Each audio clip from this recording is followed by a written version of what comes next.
show. Thank you. You're welcome. Anything else? I'm sorry, I didn't understand you. If you would like to hear the order confirmation message again, say repeat. Otherwise, say goodbye. Goodbye. Thank you from all of us at Byram Healthcare. Hey, that was really neat. Okay. Cool. Hey, I'm just talking to robots. We all have to do it anymore. Let's see. Oh, yep.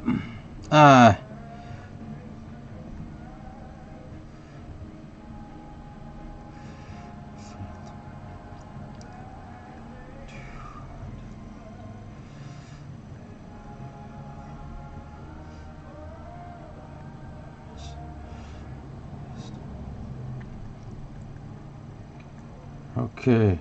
Sorry, folks. I know I'm getting a little late start.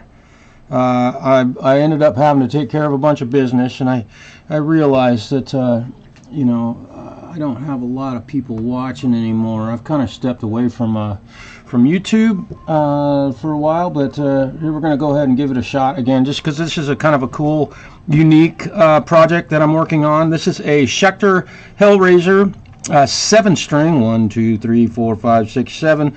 There are definitely parts missing, and I have done a bunch of the preemptive strike work on this thing, and I have done a fret level and crown on this guitar that does have stainless steel frets. So what that means is that when it came in, the owner of this guitar has not ever had it worked on before by a tech. He may have had paid to have his strings changed once, but I've never personally worked on it. He lives in our community. He's a shredder, man, a really fast guitar player, and it does have a locking nut. It has a real Floyd Rose 7-string vibrato system, and all the electronics work. This thing was an absolute mess when I got it in the other day. It has active EMG pickups in it, so we'll definitely check the battery on that, make sure that's all good. Locking nut again, and no locking tuners. It's totally unnecessary on a guitar like this. The only thing that does is make your winding of the machine heads a little bit quicker to do. And let's see. So I have I've cleaned the fingerboard, crowned and leveled and crowned the frets. And so now today I'm going to get to putting this Floyd Rose together. So if you have a Floyd Rose, this might be a really great video for you to kind of maybe get the balls to learn to. Give me just a moment. I've got to. I'm getting some new rags here and getting a few tools out. But this might be a good video for you to gain some confidence in repairing your own Floyd Rose, or I don't know, maybe more importantly, cleaning it up, getting it clean. You'll notice that I have taken all of the saddles off of here, and if you own a Floyd Rose and have changed strings on one, you might understand how frightening that might seem to do, right? I got some new rags out today because I'm going to be doing a bit more cleaning. So what I have done, I'm just going to go ahead and get started in this. Now, one thing I've done is I have, of course, when we remove the strings, the springs pull back, and we've got these blades here that are exposed, right? This is an awesome time to take the opportunity to take some lubricant and put it in these slots here. On these slots, I'm using Big Ben's nut sauce. I think it's one of the best lubricants in the guitar industry for putting some lube on stuff to get things to help prevent unnecessary wear and tear on your instruments. And I can move this bar just a little bit, and I'm just using just a tiny amount, but just enough. I can see it on there, and that's it. And I'm running low here. Oh gosh, you probably couldn't see what I was doing there, but I lubed these posts. Hey Charlie, welcome. I hope you're doing well. Okay, so now I've done this. This is kind of, it's not a totally necessary thing, but it will help eventually. It might help some wear and tear on that and make this thing last a little bit longer to have a little lube. I have cleaned this thing about as clean as I can get it. And I did take it off the guitar at one point just to check everything, and all the parts and pieces are really in good shape, so nothing's stripped or known to be really bad or anything. So the bar worked perfectly when it came in, and it will work perfectly when it goes home. And in the process today, we will be intonating the instrument. So I've placed these screws back where they came from, and you'll notice that there are 3 openings here. Now, during the intonation process, it is possible that I'll have to move one of these screws, but right now, initially when it came in, they were all right here. And I did check the intonation on an old set of strings, which isn't really fair to me. So with the brand new set of 7-string, skinny top, heavy bottoms, it's a set of 10 to 62, and he tunes to standard. So B, E, A, D, G, B, E will be the tuning on this set of strings. And so let's get started on getting the saddles all cleaned up and set up. And now I haven't done this yet, but I cleaned them in my jewelry cleaner, which will make these things nice and shiny and beautiful. So let's just start. Now, if you know anything about Floyd Rose whammy bars, you'll know that these saddles need to be kept in their original positions. This one is shorter than this one, and this one is shorter than this one, and this would be the treble E string, this would be the B string, and this would be the G string, right? So we got to keep these in order, otherwise your string action will not work out properly and your guitar will get messed up. Now, I cleaned them using Simple Green in my vibrator, my jewelry cleaner ultimately. And I'm just laying them out here to dry them off, and I'm keeping them in the order that they came off of here. And I've gotten these things were really dirty. There was dog hair or maybe cat hair. I don't know. I don't even know if the owner of this guitar has a dog, but there was hair and dust and lint and all sorts of stuff down inside here. So today, these are going to be nice and shiny new. So I'm going to have to go through this process, so just be patient with me today. Stuff's not going to happen real quickly. This isn't a fast process. And also, I am going to pull the screws out of here so that I can lubricate the screws before I put them back in here. So we'll remove them, and I will also keep the screws in the exact order that they're coming out of here in. And oh, you got them wet, they're gonna rust. I beg to differ. Oh, they won't. Okay, so let's pull this one out of here, and we'll dry everything off really well. I know this is probably kind of boring. These streams are not necessarily made to be fast action, funny,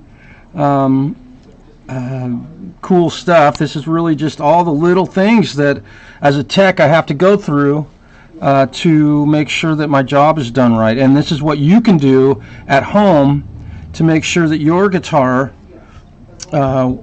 is repaired correctly when you go to repair it. Now I can see some discoloration on these. So what I'm going to do, I'm going to take this one and I'm going to run a Q-tip in between here in these little spaces where I can't quite reach.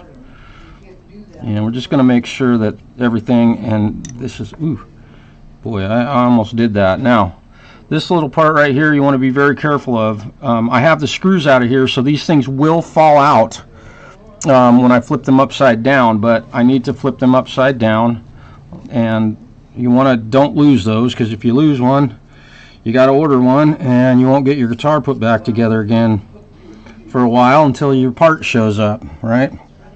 Okay, now again, I'm keeping these all in the order that they came off of the guitar. And how have I done that? Well, I could label them, or I can just place them in a line in the correct order. You can use a piece of cardboard and write the names of them down. You can tape them together. all sorts of things you can do, but don't lose the order. You will have you will be frustrated when you set it up. And that I need to add this detail to this repair. That happened when this guitar came in. The owner of this guitar was complaining about the B string, the action on the B string being too high. And what I do know is that the only way that happened was somebody took the saddles out of this guitar and did not put them in the correct order, and did not know that there was an order. And my suspicion is that it's the other guitar shop that is in our town. He just doesn't know. And you know, if you don't know, maybe he'll watch this video and remember to not make that mistake the next time he works on somebody's guitar. And I fix a lot of their work. I end up having to redo a lot of stuff that those folks do over there. They're not very knowledgeable, in my humble opinion.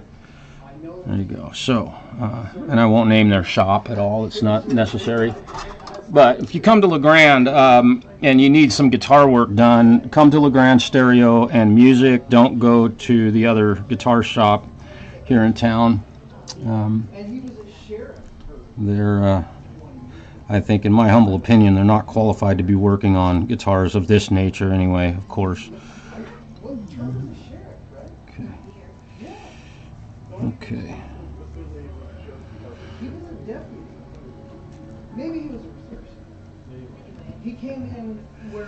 Kind of a tedious process here. I know this isn't terribly entertaining.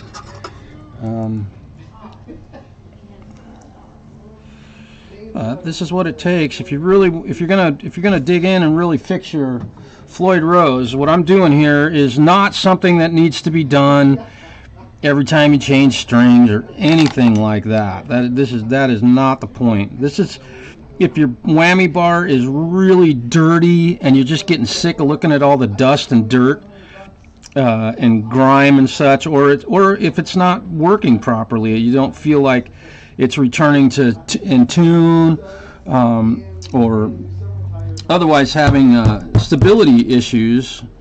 This is how you fix that. All right, and I got one more saddle here. This is a 7-string, and I'll show you the water that these were sitting in, and I cleaned them. I used a little bit of I didn't have to, but I used a little bit of Simple Green cleaner. It's pretty non-toxic, unintrusive type of cleaner to use. It does a really good job of shining stuff up that's kind of dull. Also, it's not a polish, but it's a great cleaner. I use it on fingerboards and guitar bodies if stuff is really built up. But this will give you an idea of the amount of stuff. Now, on this particular string, what I'm noticing is that the tilt, the pivot on this is really not smooth. So I'm really breaking that loose right now. And again, I'm not. I am going to lube these. There are moving pieces. There's a little. There's basically a bearing right there. A rod that tilts on, and you know, having sat in the cleaner for a while, this thing got a little stiffened up. So now we've got that all dealt with. So we're getting close to starting to put this thing back together. Getting close, and I'm going to do when I initially install these, I'm going to install them kind of as I would on a 6-string guitar. I'll just do a preemptive strike to try and get these saddles correctly lined up for intonation. But let me show you, this is the water, and all of that crap in there is stuff that came off of these while they were in my cleaner. And this thing does a fantastic job. If you have one and you need stuff to shine, this is a great tool for that. And these are not cheap, by the way. And this was a gift from one of my clients who was a jewelry worker, and he didn't do that anymore, so he said you could probably use these more than me, which is really super cool. All right, so let's get some lube on these, and we will start putting this thing back together again. Now, you might find this interesting, but I'm going to use good old-fashioned sewing machine oil, right? Hey Zach, what's happening, brother? Long time no see. I've been kind of void of YouTube for a while. Haven't done much. Good to see you, man. My insulin pump is still working fantastically.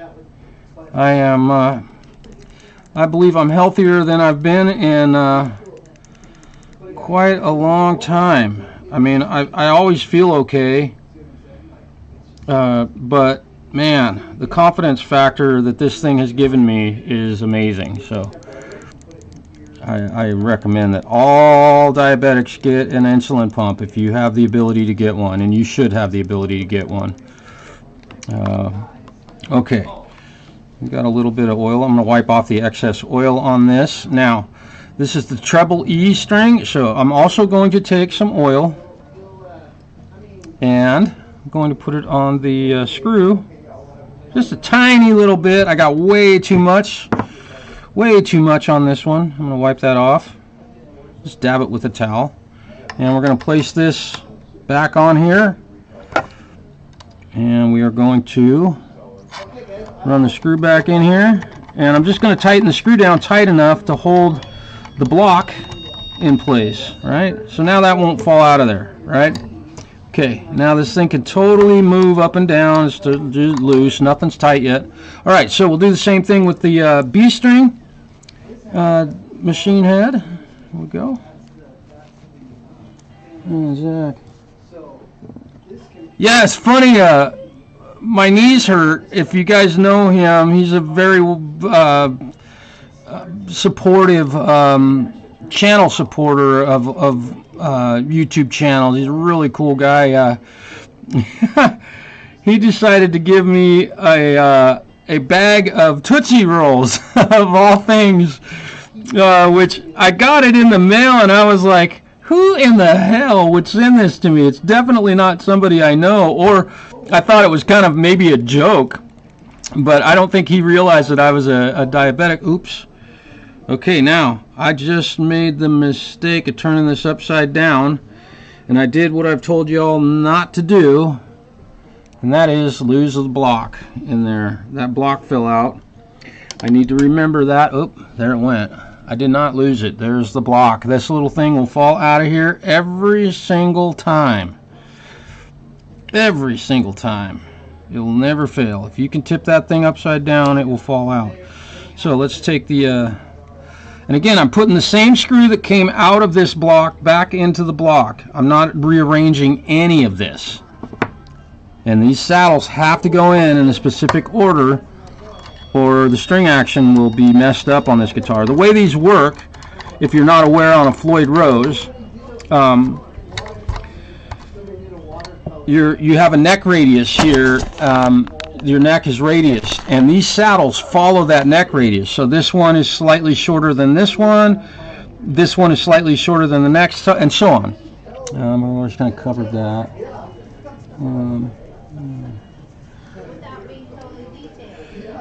Yeah, and Charlie, it's good to see you, man. I appreciate hearing from you, and as you know, I've had a pretty rough few days here. It's been a little emotionally wrecking, whatever you want to call it. And I'll just share this real quick, and we won't talk about it again, but I lost my uncle last week. My Uncle Steve. And he is the reason that I play guitar. He's the first person I know that I saw play guitar on a stage, and it was before I was even 4 years old that I can think of. I must have been about 3 years old when I saw him, and I can still remember seeing that red electric guitar, and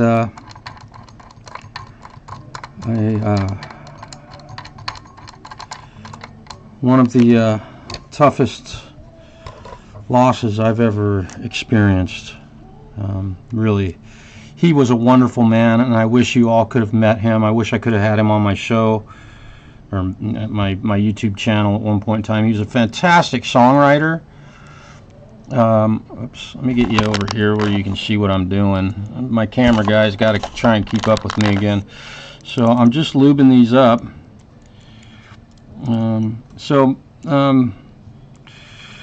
I had a moment of silence for my good Uncle Steve and my cousins who lost their dad.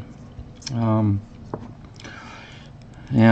I'll be getting a new tattoo, because that's what I do when someone I love, respect, admire leaves before I did, is I get a tattoo on my arm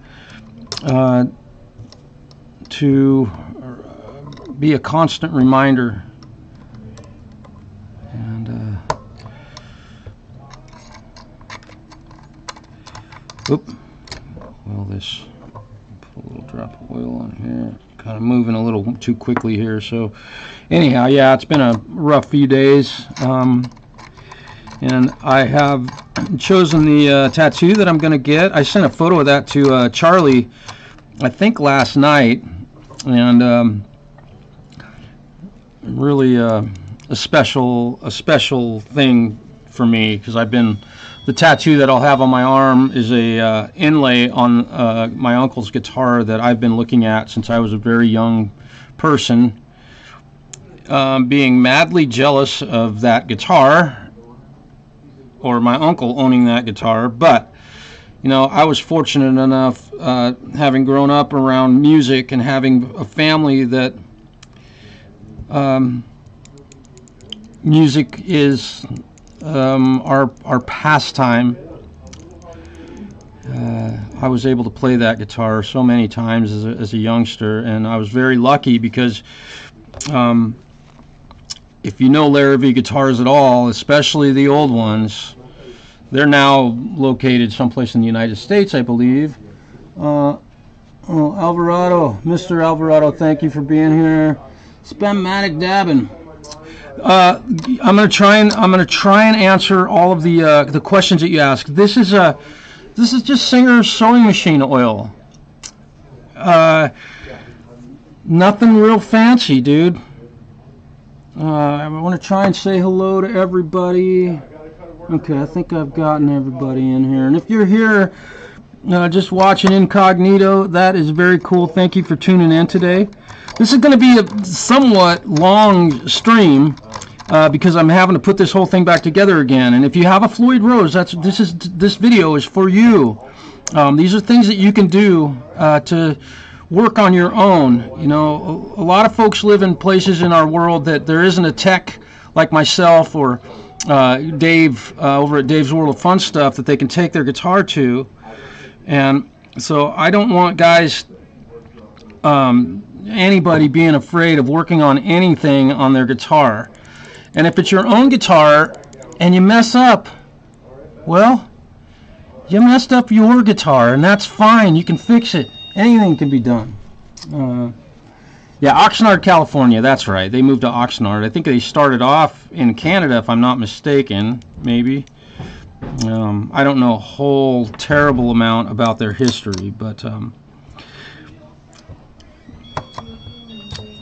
yeah, and I have with respect to the oil that I'm using, oops, I'm getting ahead of myself. I'm gonna put a little bit, just a tiny little bit. You don't want to put too much on here because dust and things like that will definitely get hung up on these. I just put it on here deep enough that when I bury this screw where it will naturally sit when the guitar is strung up, the oil is inside of there, so it's lubing up the whole thing. And this one feels a little stiff also, just a little. So I'm just going to move it back and forth and wipe it down a little bit. Yeah, so whew. You know, it's weird to sit here and work today knowing that tonight when I get home I can't call my Uncle Steve. It's just really it's a sad time, you know. And just to give respect where respect is due. My Uncle Steve lived a pretty tough life. He's a true hippie. He was 18 years old in 1969, and he was down in Berkeley, California, where all the hippie stuff was happening. And I met my Aunt Nikki, and they remained married, I believe, until the day he died. I believe. I don't think they ever got divorced. And he has 2 children, and he raised them. He loved them dearly, and he lived a very rough life. And the last 12 or 15 years of his life, he had battled emphysema and what's the other one? Oh, I think some type of heart failure, congestive heart failure. He was diagnosed with that, and all of that due to the fact that he led a very rough, not terribly healthy lifestyle, and you know, probably definitely took a few years off of him. He may still be here today had he not done all that stuff, but he had a good time, and the last thing he did was go out and party with his friends. Literally, he just didn't wake up the next morning. So he went out the way he would plan it. That's my thoughts. Now, I want to double check my saddles. What I'm doing is I'm looking at these saddles and making sure that they're all the correct saddles, so that I can see that there's a radius on this. And I'm going to bring my camera down here. Hopefully it won't disconnect. I'm going to show you here what I'm looking at. What I'm looking at here, I'm sorry, my camera guy. Okay, I'm going to try and show you this. Let me get my, let's see. Yeah. So what we're looking at here is the radius here on these saddles. You can see that they curve like this. If this saddle right here was positioned there, this string would be taller than this one, and so on. So we want to make sure that we have a nice radius here, and that's the way that was built into the guitar. I hope I'm not clipping. It looks like my volume's getting a little clippy on OBS. I might have a... So that's what you have to be careful of when you pull your Floyd Rose apart. Do not mix these up. Keep them in order. Now I need to check. Let me see. I need to check. Do I have a gain? Huh. I don't. Oh, maybe this one. Filters. Huh. I don't. Okay. I was worried I had a gain plug-in on my audio, but I don't. It just was clipping a little bit. Okay, so that's now the Floyd is all put back together again. So like I said, what I'm going to do is going to do a preemptive strike with regard to the intonation setup on this. Make sure. I think this is the...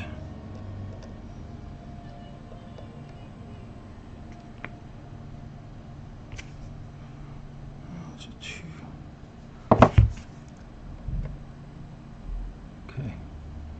So we're going to push this one all the way forward. I'm just going to snug it down because I'm likely going to have to move it again. And then we're going to move this one back about the thickness of the B string.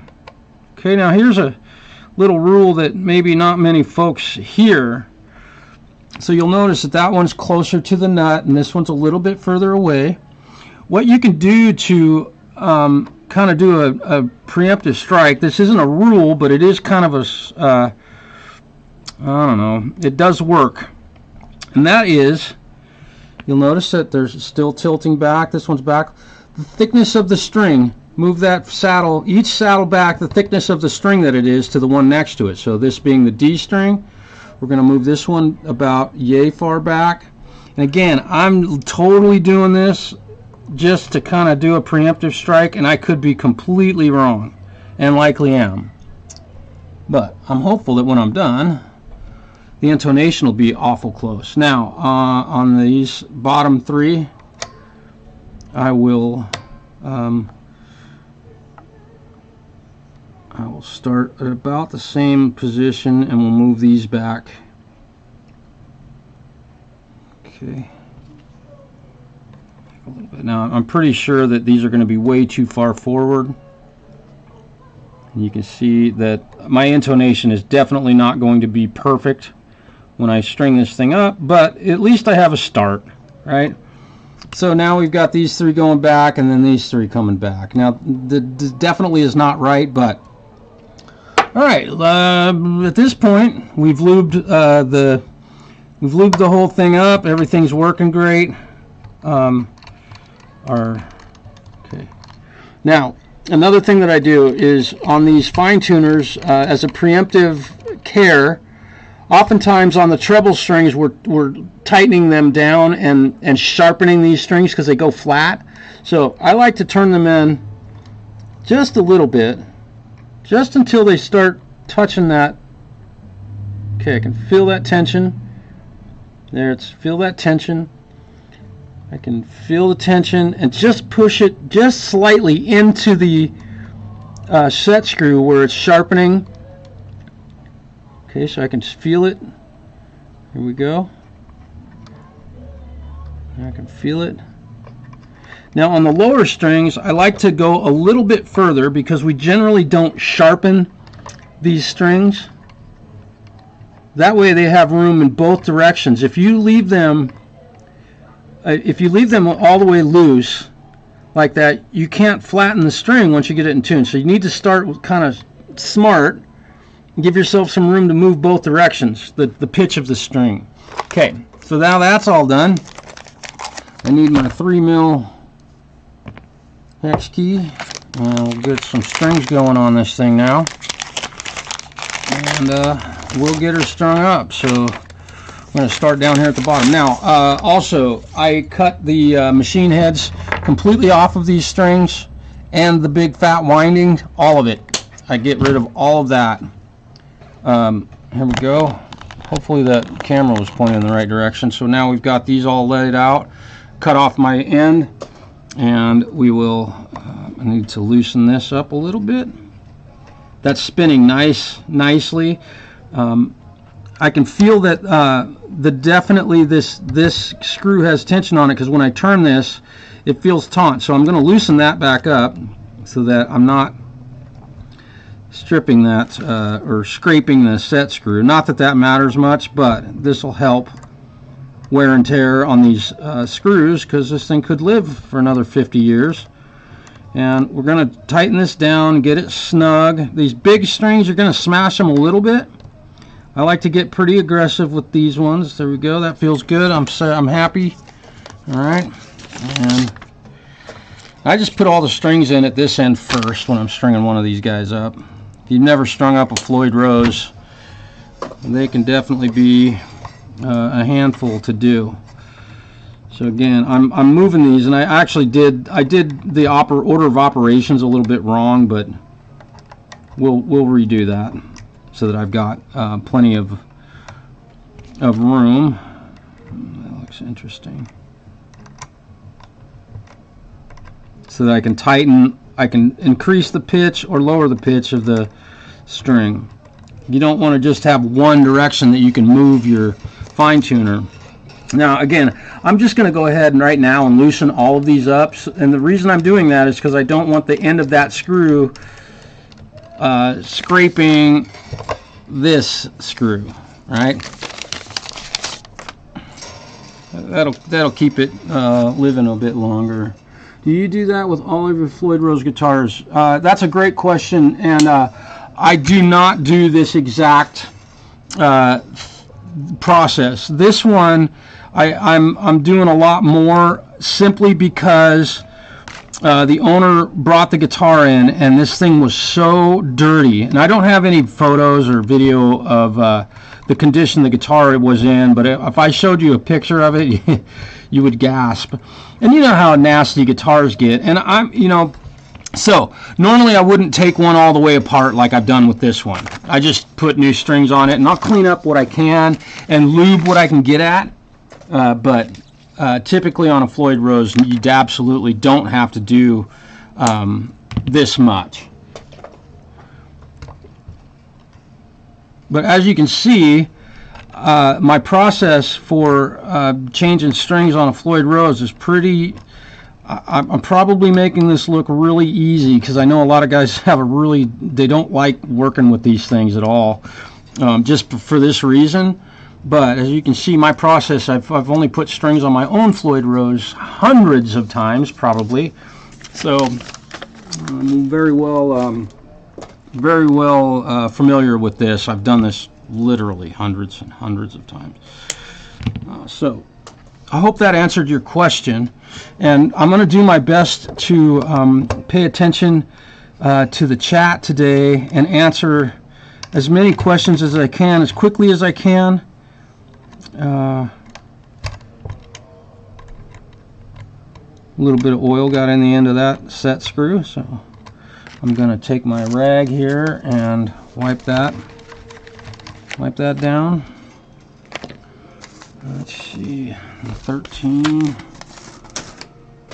Oh, and by the way, Charlie, if you're still here, you'll be happy to know that it has taken 5 months.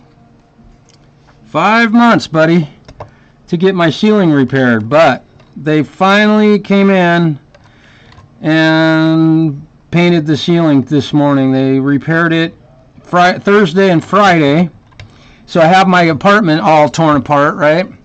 So they could get in and repair the ceiling that's falling off. And then they took the weekend off, so I have my whole living room, and my place is not very big, had my whole living room, had to leave it torn apart for... It took a total of 5 days for them to do that repair, with my apartment being completely destroyed ultimately. It's just, I could barely walk around in there because I had to move so much stuff. But it's fixed. Alright, so there's all that. Hopefully that my camera guy was pointed where he needed to be pointed. So let's go up here and put the strings on the guitar. We'll get going with this. Oh, and I need my string winder. Grab that. This, one of the greatest tools in guitar work, right there. Now, I've already gone through and tightened down all of these nuts. You want to take a crescent wrench or a nut, an end wrench, and snug these up. Don't go too far because you will crack the finish in your headstock if you tighten these down too much, but snug them up. Just that'll help tuning stability a little bit. On this one, it doesn't really matter much, but, and then also on the back of these, on the machine heads, just take a Phillips head screwdriver and just check the snugness of the screws. Don't overdo anything. You'll strip stuff very easily on these instruments. The wood that's used on a lot of these guitars is not necessarily the best wood in the world, right? Alright. Now, you've all watched me do this 1,000 times. Okay. Now, on this one, this being a big old fat string, now, that looks pretty good. Okay. We're just going to go a little ways with that one, and then we'll go down through here, and I'm going to try and pay as close attention to the chat as I can. If I have any questions, I'm happy to answer them. And I'll say it again, I've been putting strings on guitars for I'll give it 46 years, because I don't think the first year I played guitar I ever put a set of strings on, but I started at a very young age, and this was how I was shown how to put strings on a guitar. And I've done it like this my entire life. And I play gigs. I've worked for let's just say semi-popular guitar players that, if I mention names, you probably know them. I've never had a complaint. It's very simple to do this like this versus different methods where they stick the string in between the windings, or they wrap a little knot, do an extra wrap, and all that stuff. All that stuff does, and I'm going to say it one more time, all that does, it does absolutely nothing to help your tuning stability. I don't care what Gibson, Martin, Fender, anybody says. I think many of those people that work there never have played professionally. They've never broken a string on stage, and I'm just going to start right there. If you're a gigging musician and you break a string on stage, trust me, you will not take these to your show, nor will you take these to your show. And I'm talking about 98% of the guitar players out there. So if you've tied a knot in your string, you're going to spend 10 minutes trying to untie that knot, poking your finger and all that stuff. That's why knots are absolutely useless, aside from if you like it to take longer to change your strings. Period. It does nothing. All those other methods, there are many ways to put strings on a guitar. I'm not going to say this is the only way, but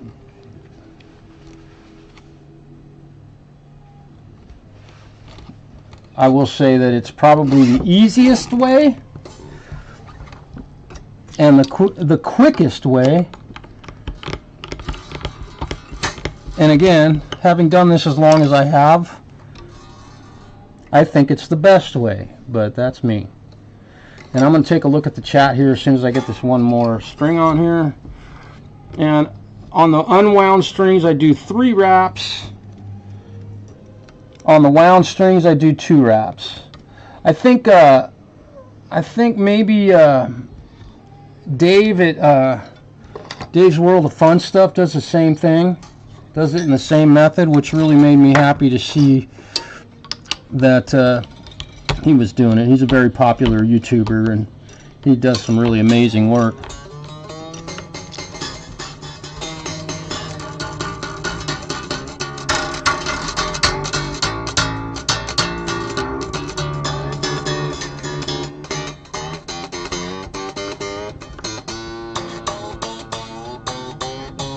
So now the Floyd is coming up at this end. I've got enough strings on here that it's starting to lift the bridge enough that the strings are getting some able to make some noise and vibrate. They were laying on the frets originally, like they do on a Floyd Rose. Let me take a look at the chat.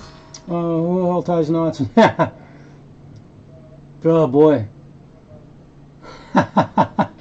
My knees hurt. That is a wonderful.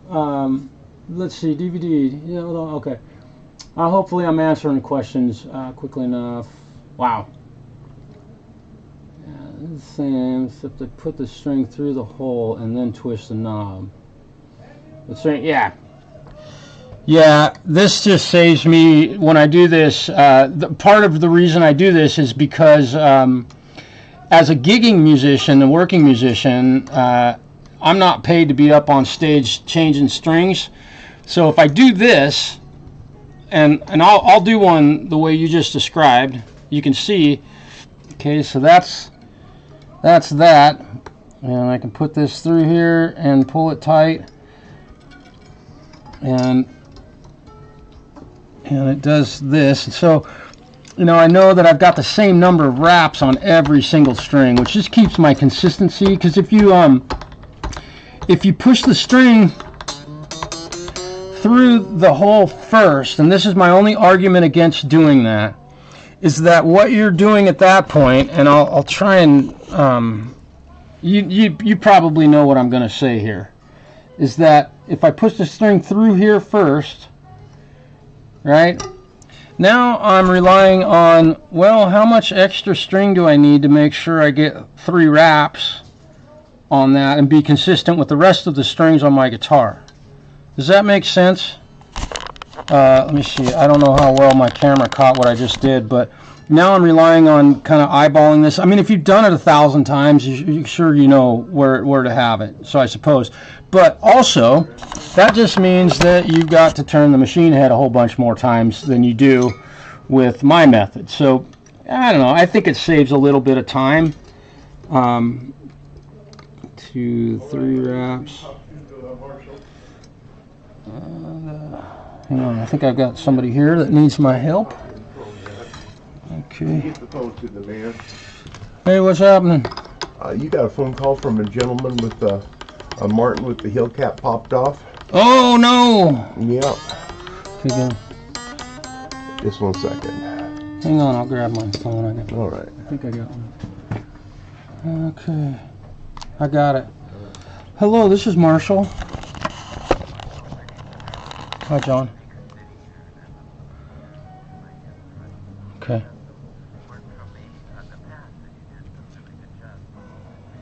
I appreciate hearing that, man. That means a lot.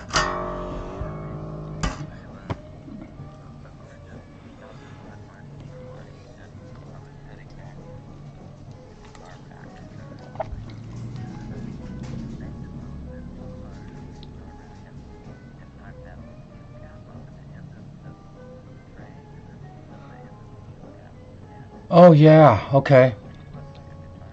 Yeah, yeah. Exactly. Yeah.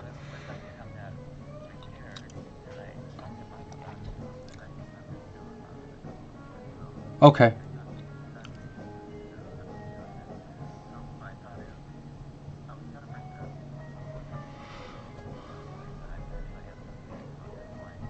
Okay.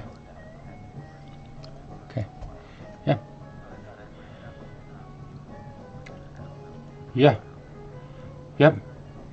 Yes, I will be here. Yes, and I will get it glued up today for you. That should be a fairly simple repair. Now, I want to make sure that piece that came off of there. It's likely a piece of ebony or rosewood. It's white. Okay, that's just a different type of glue that I have to use on that. But I will glue it up today so that we can get it. Go ahead. Oh, okay. All right, we'll have to. Oh no, that's a bummer. Okay. Oh, yeah. Okay. All right. Perfect. Yep. Sure.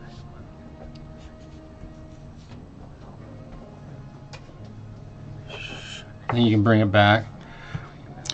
Okay. Well, let me ask you this: to attempt to save you a trip, what could potentially be done is that we make one out of a piece of rosewood or a piece of wood material that I have here in the shop. I've got some walnut, I've got some rosewood, I've got some maple that would be fairly close to matching that light color. And we could just glue a piece of wood, scrape the glue off, glue a piece of wood on there. I'd have to have it clamped up for about an hour before I could pull the clamp off and I could send it home with you today. So I mean, if you're up for that. Okay. Yeah. Yeah. Okay. Understood. No problem. I understand. Yep. Yep, I'll call John over there and talk with him. He's my guy that I talk with at Martin. So, yep. Oh, okay.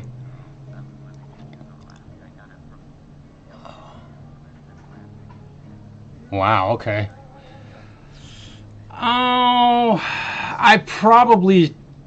I would have to say I've heard of him because that sounds very familiar, but I'm also know of Emerald City Guitars up in Seattle, so I might be confusing the two names, but yeah.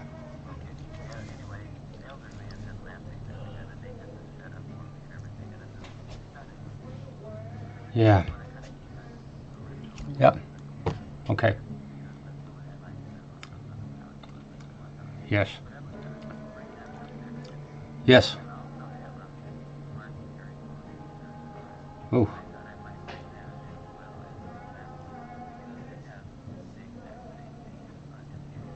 Okay. Okay. Sure. Sure.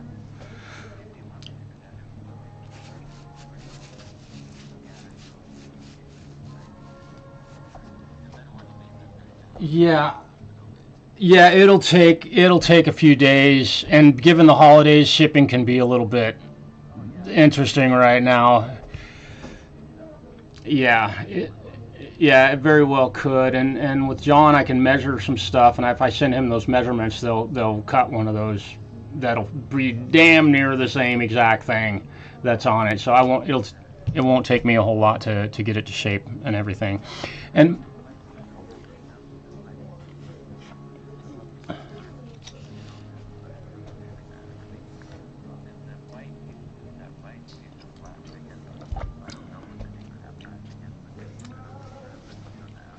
Right. It's the same as the binding. Yeah. Does it? All right.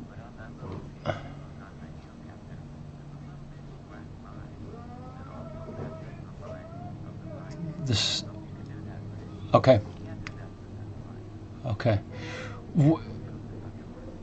Yeah, and I'm almost certain that when I tell him, because I'll get the serial number off of it, and he'll look at it, and he'll know exactly everything that was on that guitar, and they'll be able to send us one that's the exact part that you need. Those guys don't mess around. I think they're definitely one of the best manufacturers in the world. If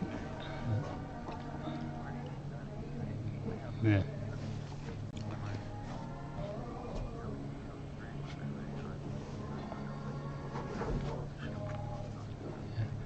Yeah, cool. Yes. All right. I will be here. I'll be looking forward to seeing you. Yep. Yep, exactly. We can take a look at the finish, because it may need to have some lacquer shot over to blend it in, because it was probably lacquered to begin with. I don't know. So, you know, you mentioned bringing over the HD, yeah, the herringbone.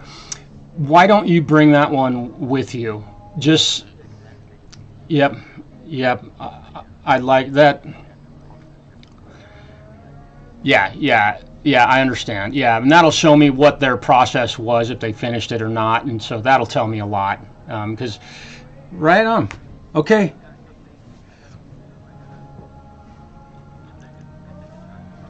Sure. All right. No problem, man. I'm busy working on a guitar right now, so we'll see you when you get here. Okay.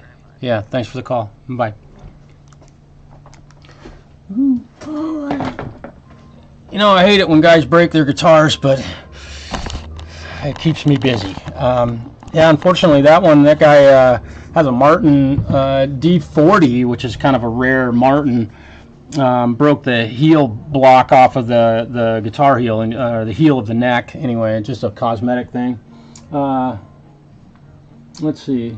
Yeah, my knees hurt. Yeah, I like to show people that. That's how I've been doing it for a long time. So I like to stick with my methods. All right, and I regret to say that I believe that my the tuner that I've had with my little felt piece, somebody borrowed it. And I no longer have that tuner anymore.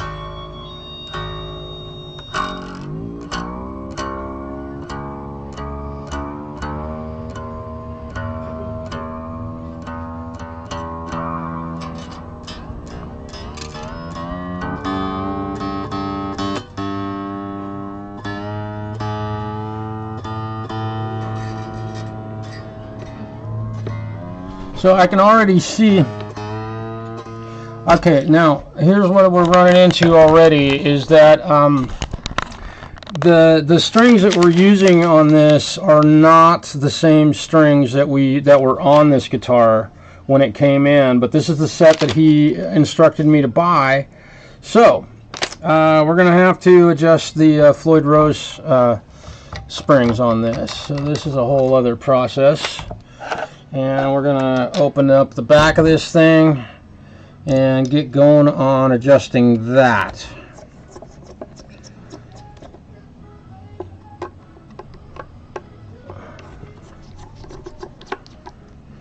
So we're going to have to tighten those screws up quite a bit, because the string tension is the string gauge is way bigger than what was on this. But again, this is the strings. This is the gauge and string set that the owner of this guitar told me to order, so we're going to have to do this. Nope, I need a razor blade here. Let's see. You know, I couldn't tell you what the actual model of this Floyd Rose is. Oh, there's a couple of springs bouncing around down underneath here. Well, heck. We don't have to loosen up the springs. Okay, so you can see what's happened here. Let's look in here. You can see that there the springs are, and these two springs were actually laying in here, so they've come loose while I was working on it, which that's kind of an unusual thing to happen, but it happened. So here's what I got to do. I'm going to show you real quick. We are going to take all of the tension off of these strings and let them lay back down. And I'm being very careful here because we don't want to. Now I'm taking the strings off of each string equally, because we don't want to loosen these ones up so far that one ends up breaking, right? So, and every one of these strings that I loosen, the springs are pulling further, and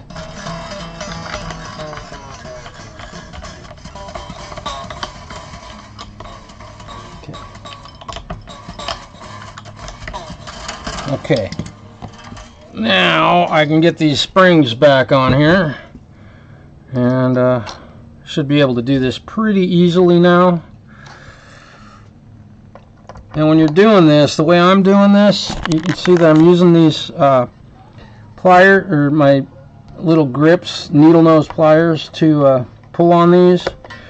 Something I love about what Ibanez did with their Floyd Rose systems, licensed by Floyd Rose, is they put a cover over these ends of the springs, which helps keep them from doing what just happened to this one, for a reason.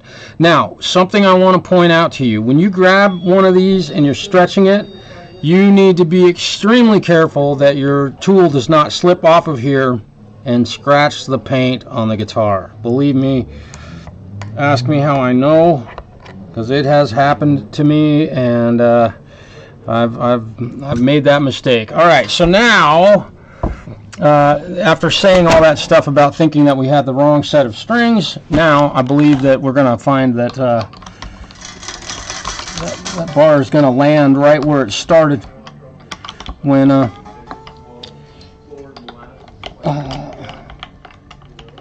oops, what am I doing here?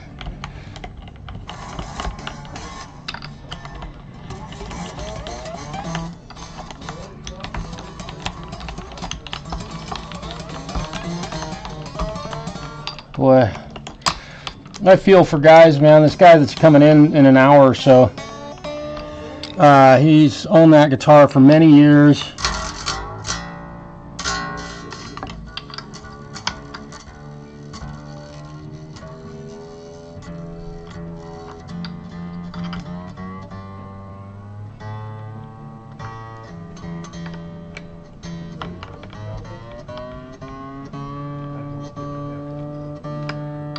And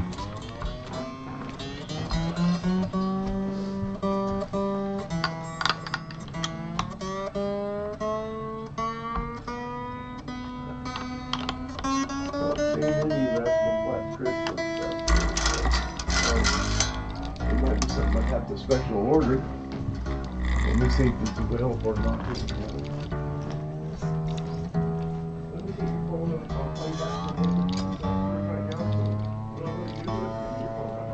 okay, so, and we're also running into with what we have going on, the Floyd Rose is starting to lift up.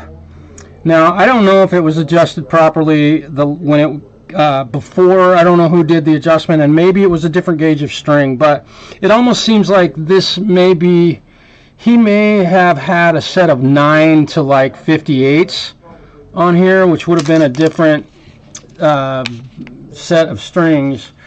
So, having said that, I need to call the owner of this guitar, and hopefully I can speak with him. Okay.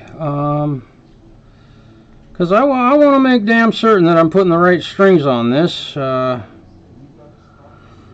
me see. I've worked for this guy before, and he and I recorded a record at my recording studio when back in the day, when he was in high school, for Christ's sake.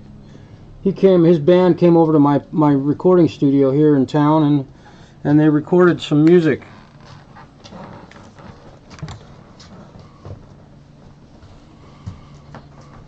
Hey, Weston, Marshall here, brother. I'm doing good. Hey, I'm putting that set of strings on your guitar, and it's a set of 10 to 62. And that's the ones that you told me to order. Now, what's happening is when I'm tuning it up, the bar is starting to, or the Floyd Rose isn't coming back to where it was, and which is making me question whether or not we ordered the same set of strings that were on this before. And I don't want to put a set of 10s on here when you actually wanted a set of 9s. Does that make sense? Okay, because you know how to adjust these Floyd Roses. I know you know how to do that, but yeah. So are we all right using these 10s on this thing? Is that going to work for you? But I'm going to have to adjust the springs in the back of the Floyd Rose. Over here, let me look. Right. Not really. It said it came, but I don't see it over there. So. No, I don't think so. Well, and the other thing is, dude, if you try this set of strings, because this is going to be likely, I can't say for certain, because you may have bought a custom set of strings or something like that last time. Who knows? It'll be somewhere here. Oh, okay. Yeah, cool. All right, we'll see you in a minute. Thanks. Bye. All right. So you all are going to get an opportunity to meet the young man who owns this guitar. His name is Weston. He's a shredder. He was just driving down the street. Welcome to small town America. This sort of stuff happens. So pretty cool. Yeah. So I'm just going to hold still. I'm going to put it on pause. Take a pause, not for the cause, but we're just going to pause for a moment. I'm going to give myself a little bit of insulin. Check this thing out. Just so you're aware of my blood glucose right now, it says it's 148, which is probably within 10 to 20 units. So I want to give myself a little bit of insulin. 0.73 units. I'm going to do that. You do it. Weston. Okay. So this is the strings that we ordered. Yeah. Right? And hybrid slinkies. Yep. And you can see that. Oh, it's pulling a little bit. Yeah. So this is leading me to think that it's possible that the ones that were on here were just slightly lighter. They might have been a 9 to a 58 or something. Let's just adjust those things. But and do you carry those springs on hand if I need to buy some from you? Say again. The springs in the back. Do you guys carry those? We springs? have individual strings. Yeah. The springs. Springs. Yes. Yeah. I think let's take a look at those springs, because I think they might be due for something. We could. Well, when these came out, 2 of them came out of here. Mm-hmm. Right when I was working on the other stuff, these 2 outer ones came out. So I was tuning the guitar up, and the thing just kept going. I was like, wait a minute. Yeah. They came back. When they closed completely. When they were out of there, there is no. Oh, so they're good. But I cranked the crap out of them. I don't know why. I think we've only replaced them once in this thing. The springs? Yeah, last time you worked on it, you replaced them. Yeah. But dude, I have never replaced the ones in mine. I honestly. And I bombed the crap out of those things. Yeah, and you're really. I know. On it. With how much I play on this thing. Yeah. I mean, I'm surprised we haven't changed those frets out. The frets? Yeah. Yeah. Well, they leveled and crowned, dude. Look at them. Oh yeah, those look. They're as good as new. They don't look like they were, because last time when I brought it in, you could see the valleys in them. Yeah. You remember all the little divots that were happening up, especially up in here. It seemed like right around the 4th fret, this B string. Yeah, I pinch the crap. I do a lot of pinching from here to here, and not much down here. This is really hard to get pinching down there, if you know what I mean.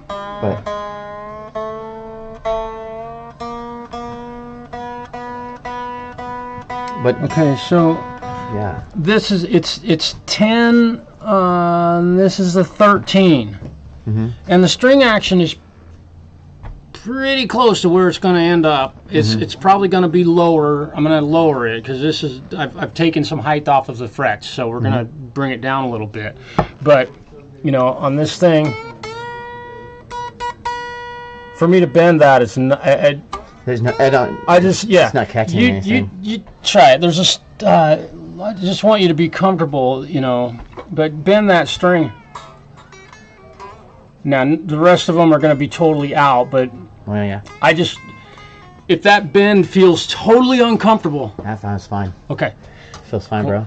Cool. Then we'll stick with this, and all I'm going to have to do is tighten these. There's not much difference between these strings and the other ones. Yeah. And plus, I play heavy metal, so it's going to be. It probably need to be bigger anyway. You might like them more.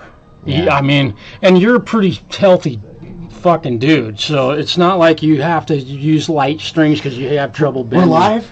Yeah. Say hello. How's it going, guys? Did they even see me? Oh yeah.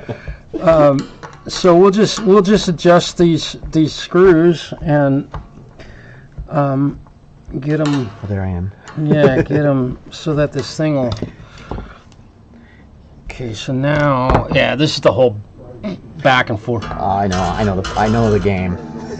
I know the game. That's why I hired you to do it. I know how to do it. It takes a lot of patience. But once those things are in, they're in. I was thinking about in the future maybe we get those different machine heads on that thing. Using different ones. These are in great shape. I know, but I was thinking about those locking ones. Well, it already has the lockdown, but yeah, no, that. The only thing those would do for you is shorten string change time because you just push the string through, tighten it down, and you don't have to spin it. Well, yeah, winding it up like this. Yeah, but the way I do it, I don't know if I was you, I think that would be money. You could spend money on other stuff and more smartly, but maybe. Well, they're I'm just. They actually have a version of this guitar that has that MIDI. US MIDI synth on it. I was thinking about buying that one. Well, this one doesn't have a Sustainiac in it either, does it? No, of course it doesn't. But you have pot splitters. Are those coil taps? Yeah, you can change that to a single. Both of them. So this is volume for this, and a master tone. Yeah. Oh. Okay, and there's humbucker, or they're act. So they're not just regular, well, they're 707s, but they're just basically the 81 and 85, EMG 81 and 85, but the regular EMG 81 and 5s don't split. Well, they probably have ones that split now, but...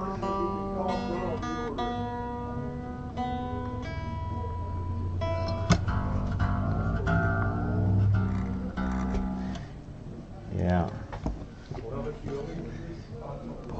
How'd your weekend go?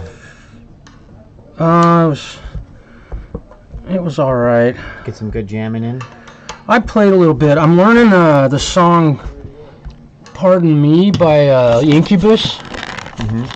And dude, that is a handful. Oh, I've learned one of their songs. I can't remember exactly the name of that song, but it because I had a guy who wanted to take lessons on that song. Yeah. And then I ended up just... Drive or... It was an easier one, but I ended up just taking and just playing that song for myself live. Because it was... I mean, they got a good tone.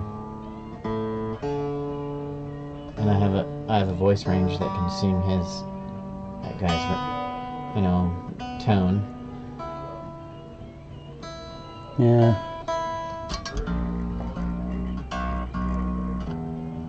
Yeah. Did you get a good jam on Friday?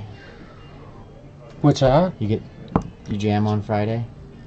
No,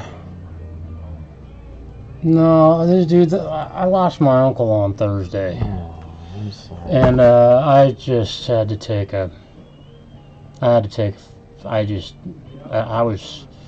I'd be sitting at home and I didn't do anything.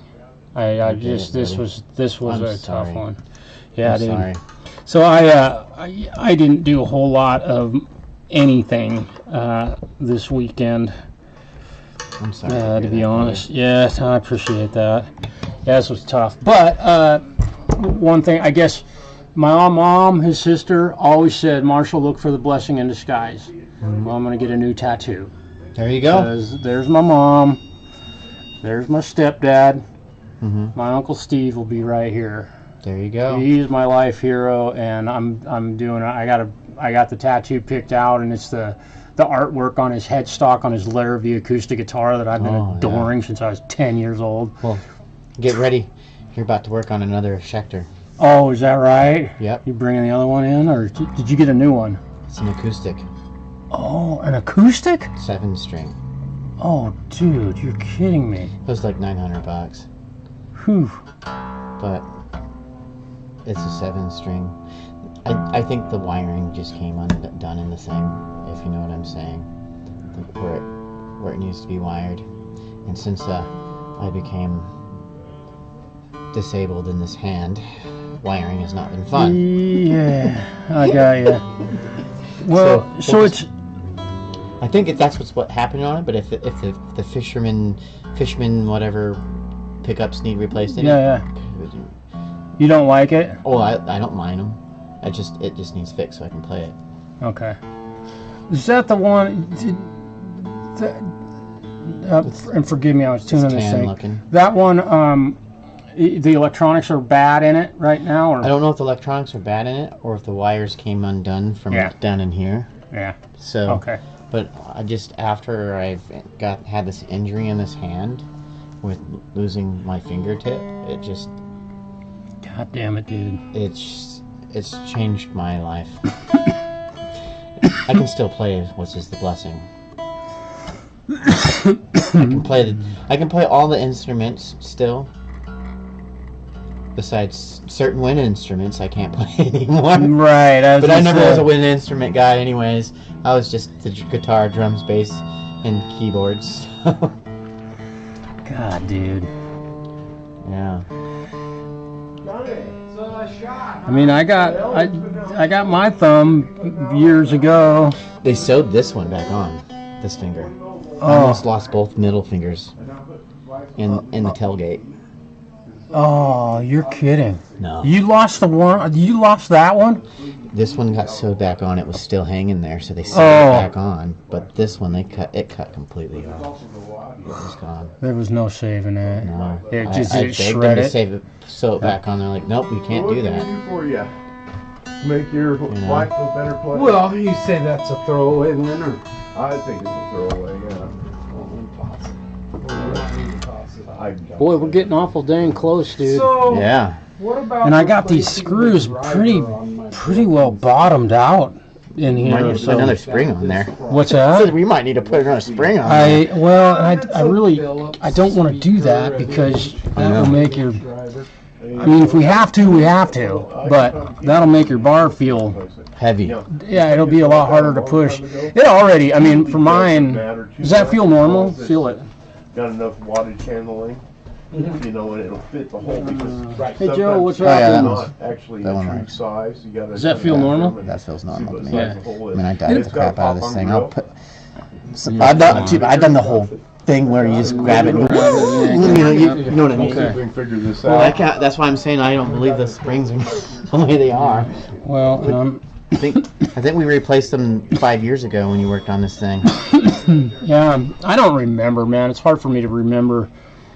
And if you kept the receipt in the case, it might say in there. I don't know. I try to write everything down. I haven't kept the receipts on anything on any of these things besides. Maybe I should put them in my filing cabinet. I haven't made music my business in a while.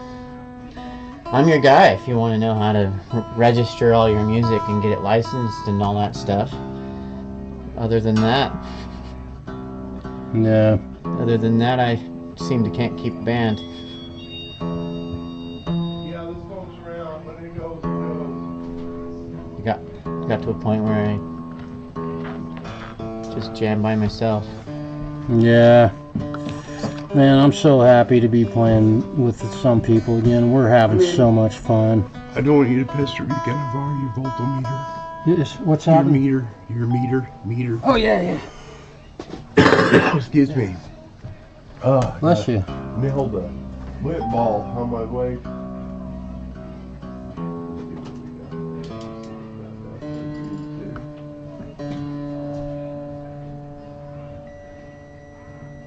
Okay, we're getting right there now. So we got plenty. We definitely have enough. We got space. Yeah, we got enough screws that we can. Hey, the boxes are we're not going nice to run and out of. they match my decor. I can change those out easy enough. Now you do them both, right? Both speakers. Yeah, darn close, man. This thing's gonna be ready today for I sure. used to have a couple, but 8s are not real common. And it No, looks I pretty, was like surprised. I almost figured they were came from the store brand new. This is probably gonna be better than the day you got it, but that's just me because it's saying that because I. Well, other than my little wear and tear on the chrome down here, that's what I'm saying. Like the brand new, where it doesn't have any of this chrome. I mean, you can't get rid of that. That's from my hand playing. Well, and what I've done on this thing are things that Schecter doesn't do.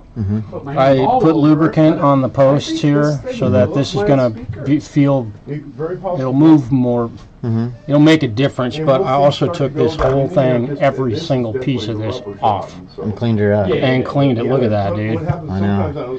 Also, who worked on this? Somebody else worked on this because I guarantee it wasn't me. Because what happened, this saddle was here. Huh. This saddle was here and this saddle was here. So these three saddles were flopped. And look, Maybe it was me when I put them back yeah, in. it's possible. If you look at these, they're I mean, I've done a Do couple you have clean a tape jobs. measure of any kind? yes. I've done a couple clean jobs on that. Okay, yeah, So- that's what happened. That's why that. I was like, there's no way I would do. I know that. I've been working on these things for so long. I was like, somebody took that thing off of there. I mean, I've taken this thing completely apart besides the electronics in it. Yeah. That's the You only can thing I've done. modify the When you do that, you can see what I've done here. Mm-hmm. Just set your saddles on there. You can do this. Anytime you're going to take these off of here, make sure if you take them all off at once, make sure you keep them like that. Then you won't lose. I don't know if I will be doing much of that. Well, you can bring it to me and I'll make sure. I mean, you're I right. can still work, but Yeah. my hands start hurting when I start doing squeezing things. I understand. The phantom pain from this fingertip being cut off has been. It's just kind of odd, but we'll see what we figure out up here. I don't think. Cloaking guns are my worst The thing you nightmare, might have is just different tabs. The main thing is and I have to do that in my job. Yeah, Hole. this thing is looking good. 7 and 8. It does look good. Somewhere in between there. We got some. How's it going, buddy? Good. What's happening? It's happening. It got the case of the creepy cruds. Yeah. Hey, we program that scanner sometime in the next day or two. I need to check Oh, the yeah, truss yeah. rod on Right this there. All right. before I get too I got crazy it. with Thank it. you. Dude, What's you that, do brother? that? I think the truss rod might. Yeah, I think we put. I don't know how to program. I think we put heavier Oh, strings on bring it, so down now More I'm thinking that it's got a big deprogramming. underbow I in it, want but I gotta damn get the railroad off of that. get the strings. Yeah. Well, you can, Tired of you listening. can lock out when Yeah. it pulls up that frequency. It's Lock on it it. Just out. hit lock it out. It can lock out one. Oh. If I try to lock out another, I haven't it brings stretched the these first strings one at all back. either, but How many of those frets did you have I to know. pop in there with that hammer? what's that? How many frets did you have to pop with that hammer? Yeah, I hit a bunch of them. I'm going to Yeah. borrow this. Oh yeah. Hey, Most of this them. is The not a rush, Dewey. there were several of these that were actually popped up out of there, and generally when I do a fret level and crown, I'll just take my plastic hammer and just hit each one. But yours, I went over the whole thing and checked them, and any of them that rocked, bop, and it would do this, spit that Goo out. DNA out of the edge, which is always fun. It's nasty as Beating hell. on but- expensive guitars. Yeah, hitting guitars, expensive guitars with a hammer. That's my favorite thing to do. I always say that. I mean, I've got a 40-year-old, 19, or what years? Guy's bringing in some very expensive Martin at some point today. David in Union. What's that? Dave in Union. Better than... Dave in Union. Union? Yeah, David in Union. It goes Dougie too. He has that expensive guitar. He's got a 74 Les Paul Custom, dude. Yeah, he's all like, here, play this guitar. Yeah. And then after I started playing on it, he told me how much it was worth. I was like, here, you can have that. Yeah, you play that you guitar. Can have Yep. Dude, I've had to work on that fucking Les Paul, excuse the French, but I had to work on that, man. I don't even know how many times. He's had it in. We'll do something to it, and then something else will get weird because we made adjustments. Isn't that custom played by like Randy Rhoads? Randy Rhoads, right? And then he has another one in there that was quite expensive too. He has 2 expensive guitars, and I'm just like, dude, I like doing jam sessions with you, but I don't want to play on your most expensive guitar every time. Well, dude, he let me when I did the work on that 74, and that was an eye-opener for me because I've always heard about the 74 Les Paul Custom. It's like the one Randy Rhoads used, and it's the greatest Les Paul, and it's better than the 59. Dude, it is. It's a nice guitar. There is something about that thing that just has some mojo. And it's not because Randy Rhoads played it. I took a very open mind, and I have Les Pauls, and that one's better than both of mine. I remember your SG. Better. Remember the SG back in the basement days? Yeah. Did you play an SG? It was a Shamit one, and then I had that rip off. Epiphone.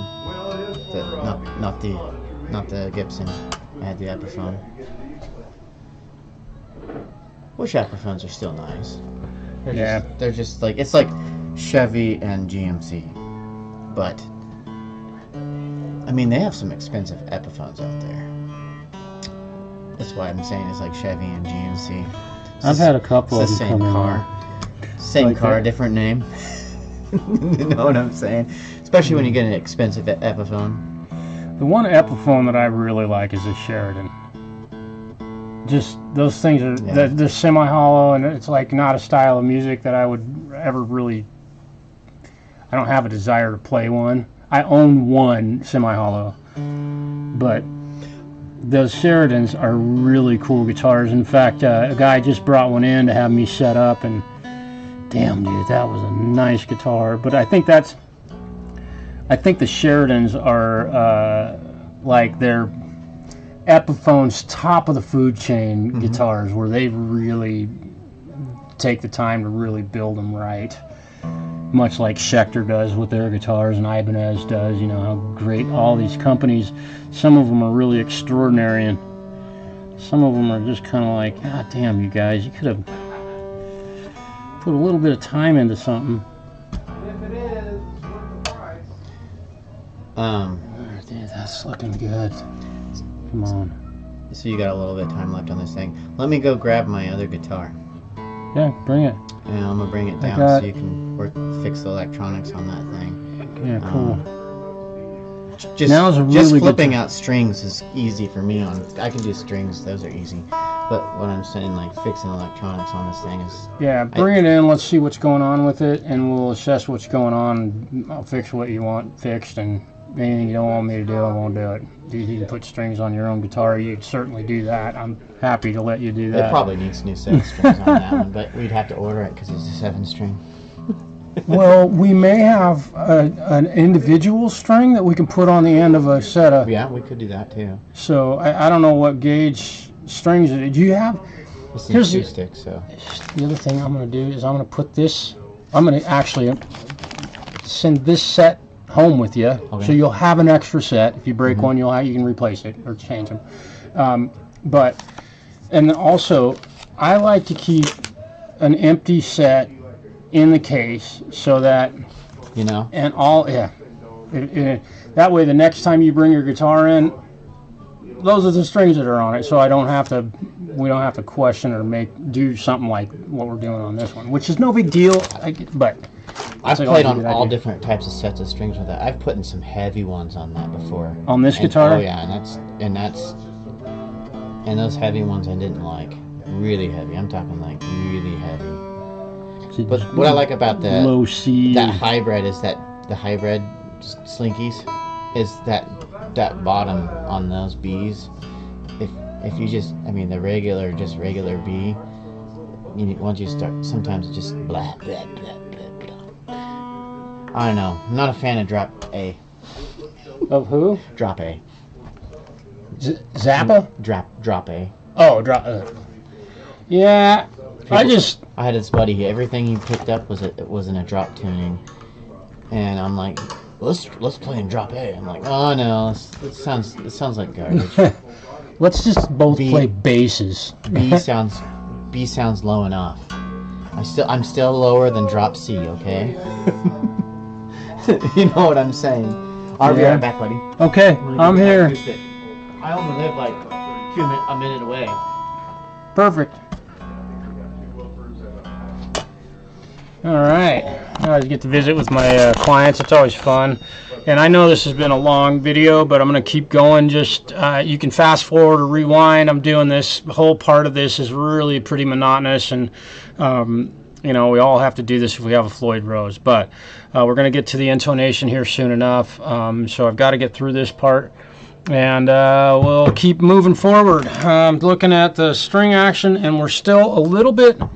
Getting the balance of this Floyd right is really important. So right now what I'm doing is I'm making very small movements on these screws to make sure that when these strings are perfectly in tune, that this is sitting flat. And right now I'm hoping that some of these strings are a little bit sharp. So let's see.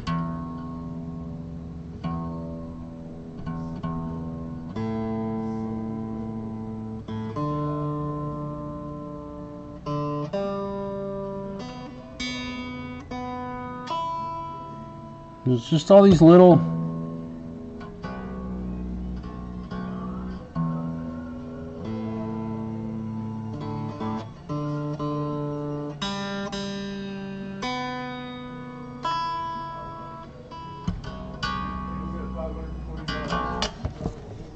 delicate balancing act, and we're getting close.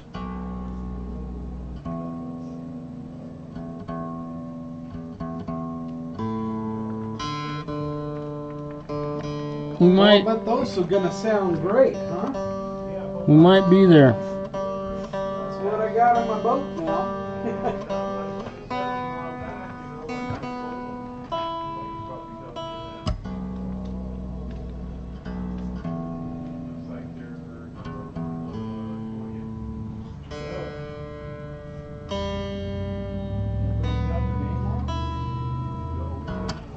I'm gonna go ahead and stretch these. I know this is long, drawn out.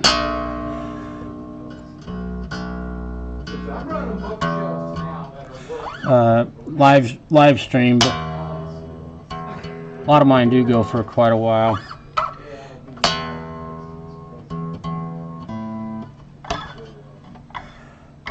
What I'm doing. Okay. Again, I'm giving these strings a good stretch.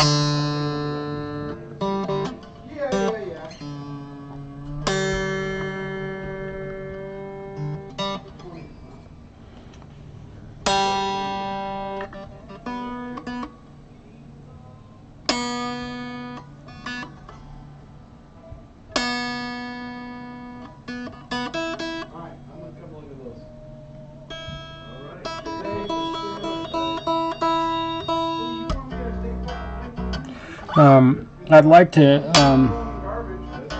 I know that probably nobody's watching anymore, and that's fine. This is going to continue, but I'd like to thank Kaler Tremolos for their help in fixing a guitar that I recently got in.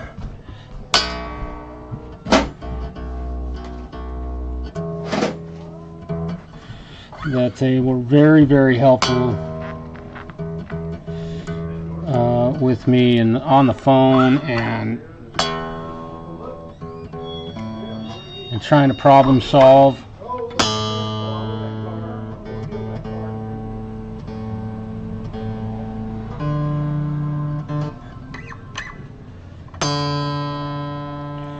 Those guys were amazing. They have a great staff there. And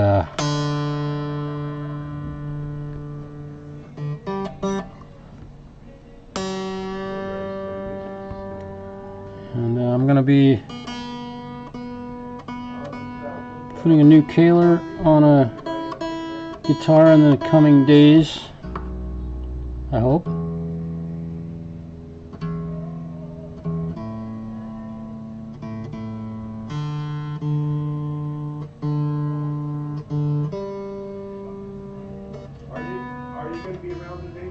Let's see where our Floyd is now.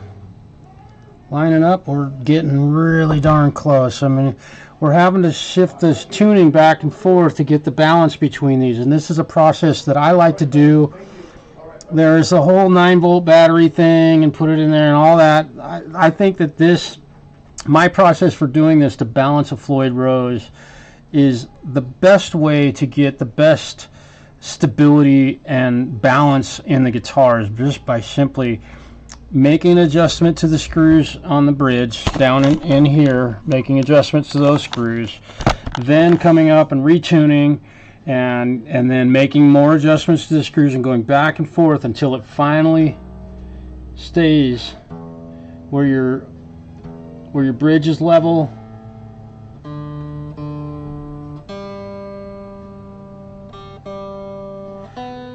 And your tuning is stable. I'm gonna have to, you've seen, I've had to tune this guitar 20,000 times since I started working on this thing.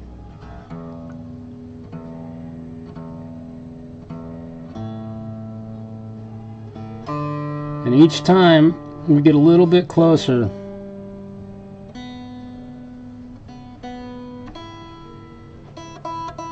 Now each time I flatten the strings, other ones are gonna get sharper. This B string will probably be a little bit sharp. Thank you, Stu.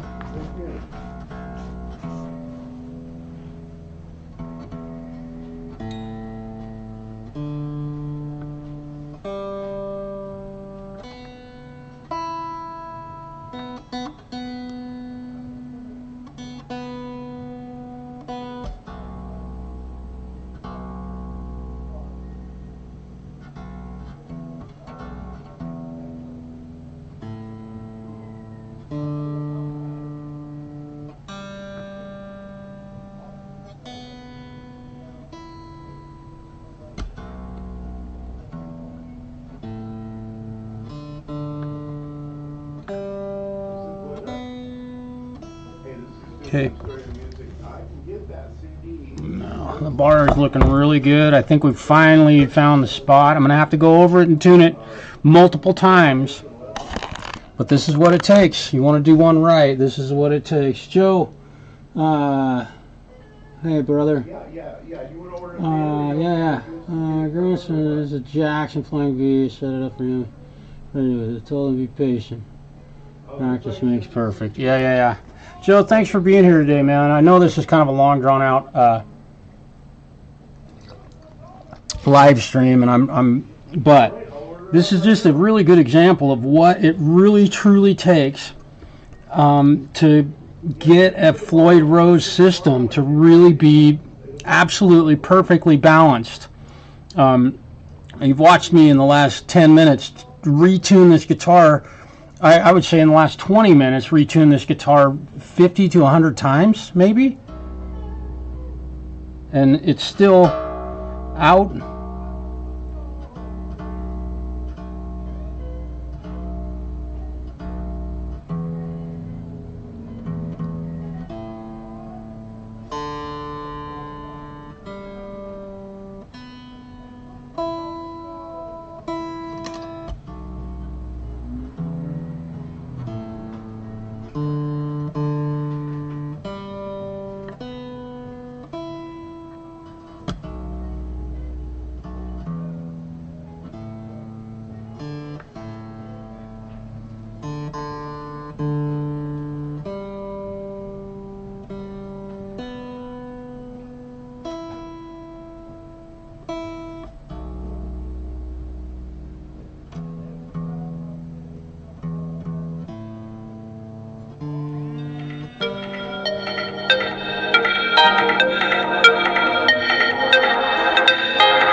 his phone.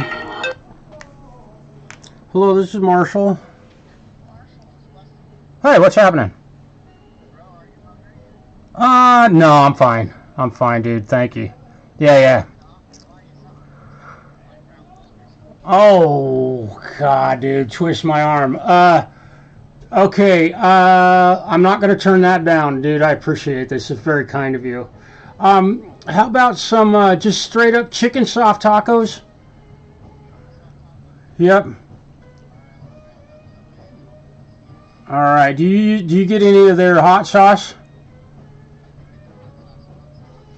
Dude, the green stuff is the bomb. Yep.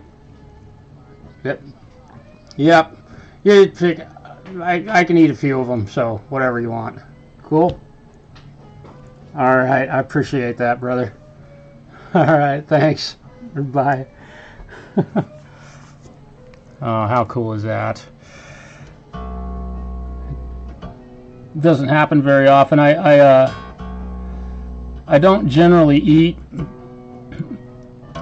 stuff that I don't have at home just because of being a diabetic. It's smart for me to eat the same things all the time just because it manages my blood glucose far better. But the guy that owns this guitar is buying me lunch today, which is pretty cool. He's stopping by a little restaurant right down the street here. I could walk there. I could walk over there in 5 minutes, less than 5 minutes, 3 minutes. I'd be there at the front door, and 2 minutes I'd be at the front door. But I ain't gonna turn down tacos from that restaurant. They are killer. Raul's is the name of the restaurant. Check them out. If you're ever in La Grande, go to Raul's and try some of their tacos. It is authentic Mexican food, and they have a really cool bar there too. And also the news and big news in small town USA.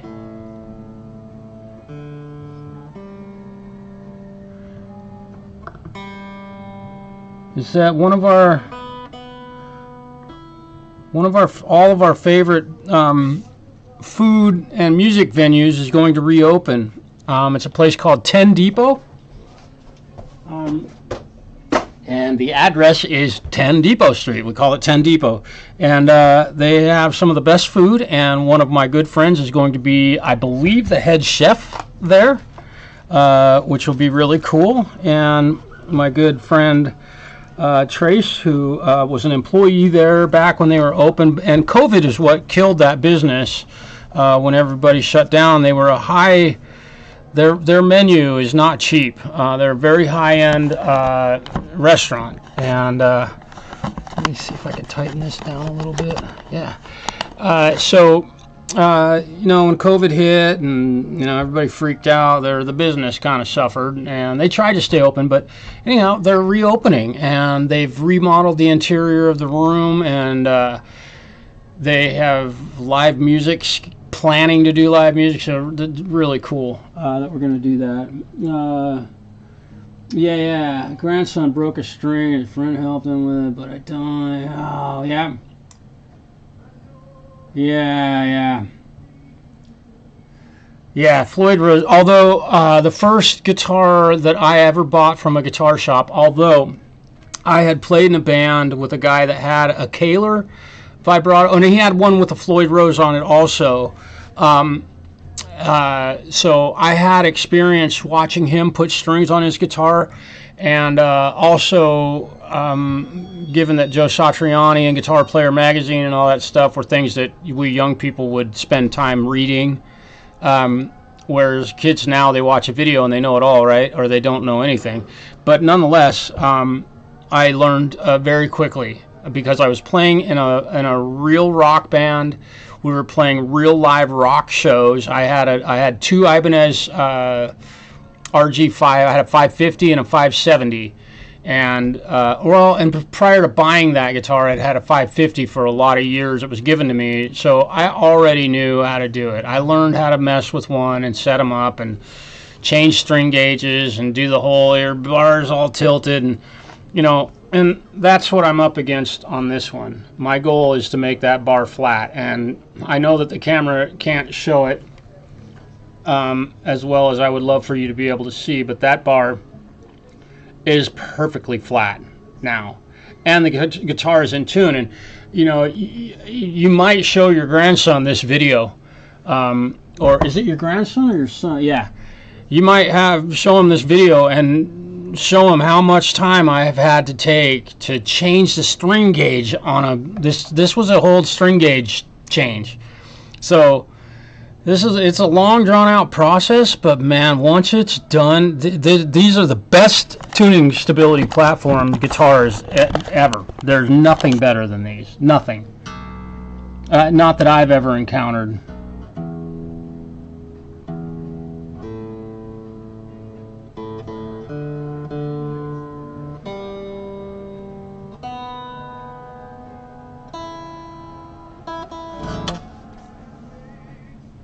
Okay, so I've gotten the strings kind of stretched out a little bit, and I've tuned them multiple times. So now I'm just going to sit down and play this thing a little bit.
You got to be patient with these things. Definitely. It's just like all guitars. You can't hurry.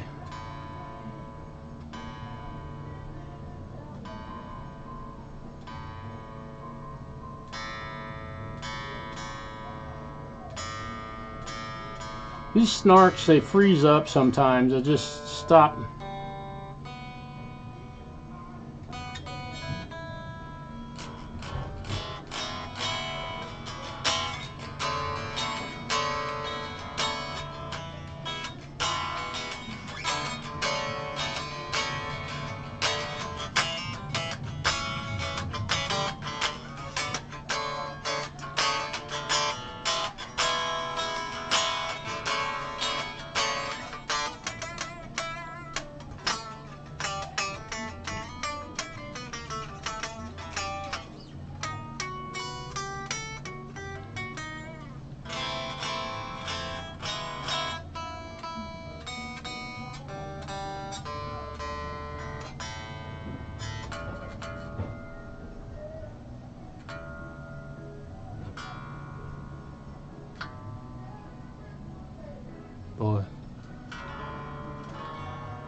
Okay, I think we're doing pretty good here. I am very satisfied with the angle of the Floyd. It is laying perfectly flat in the cavity, so we are going to lock this thing down. I've stretched the strings very thoroughly, so I'm feeling confident that that this thing is going to hold tune really well. So we're going to put the locking nut back together, and we're going to start working on the neck relief.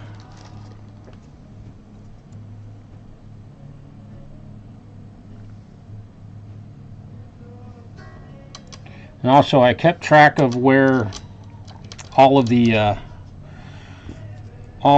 the locking nuts came from,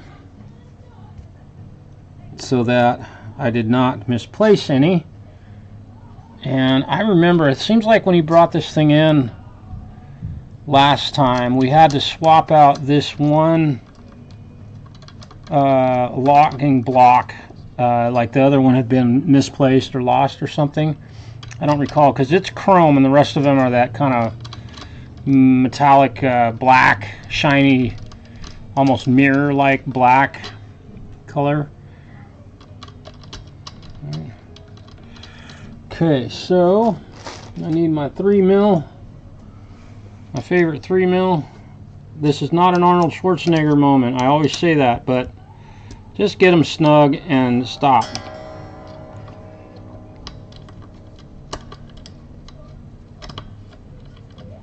Uh-oh. Ooh, what's happening here?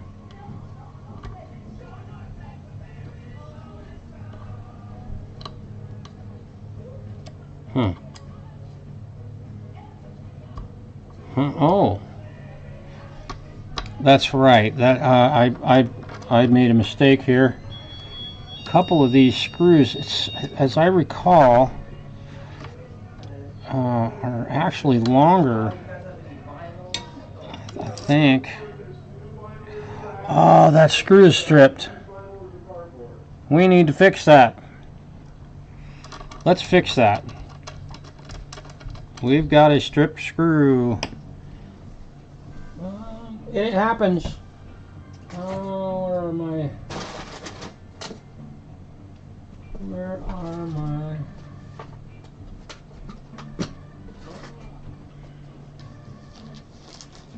Oh, that's not them. Come on, strip screw fixer. Where are you? I know.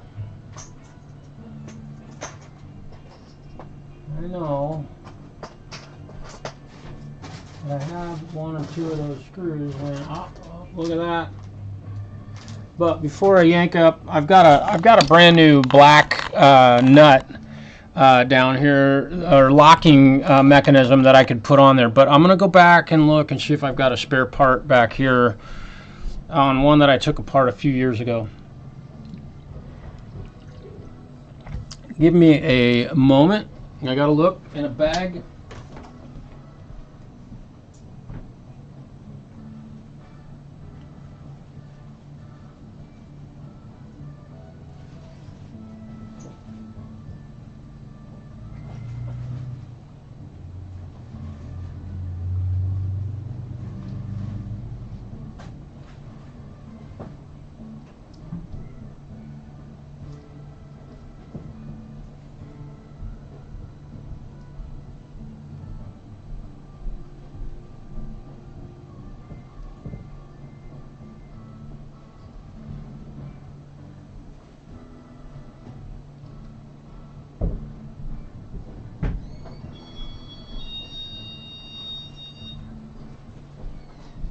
Nope. Smelled goat coming in. But wait. Oh.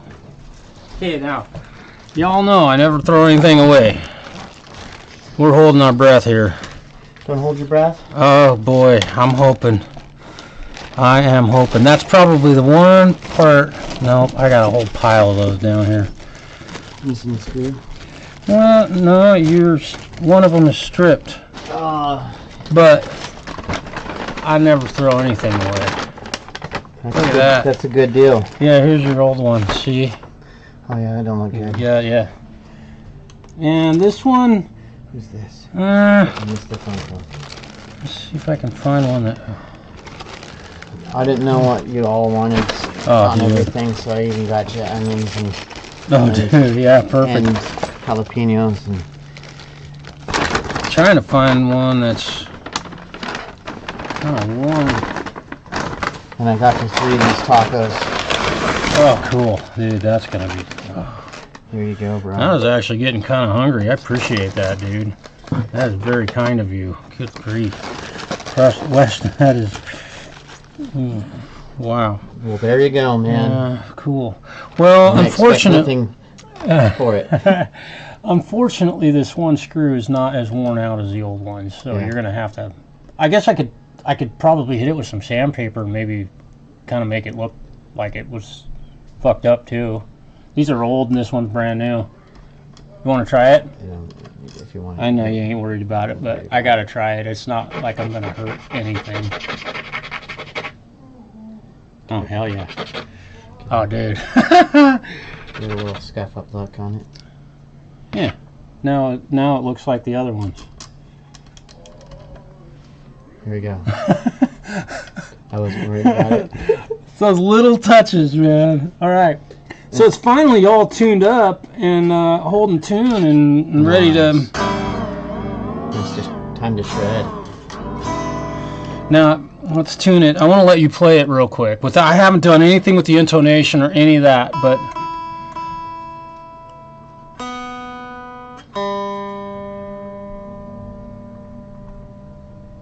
Shit. I fucked up when I did this. I'm gonna have to retune it.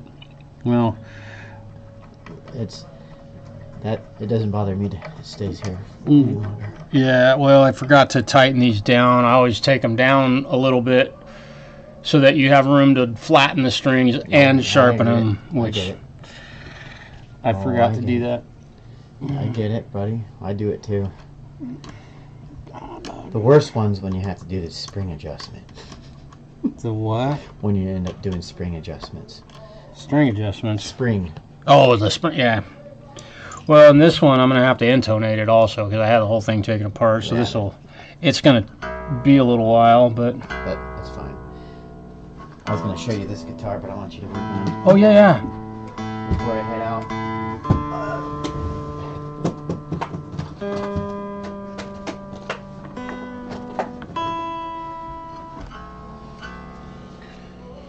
Whew, look at that. 7-string acoustic. No shit. It probably needs new strings too.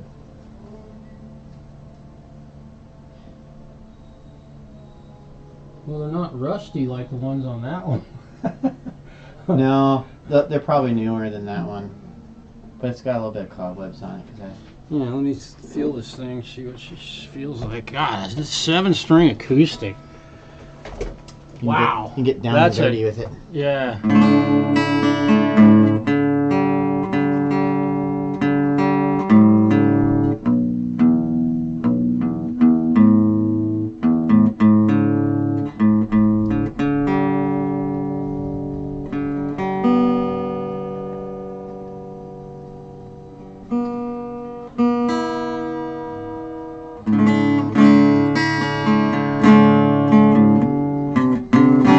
So weird to play one of these not having played a 7-string.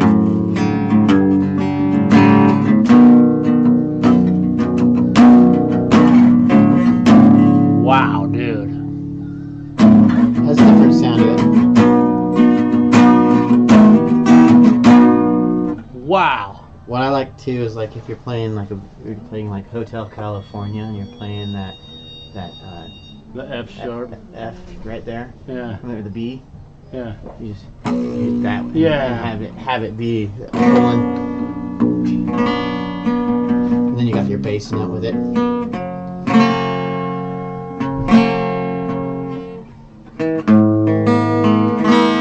Yeah.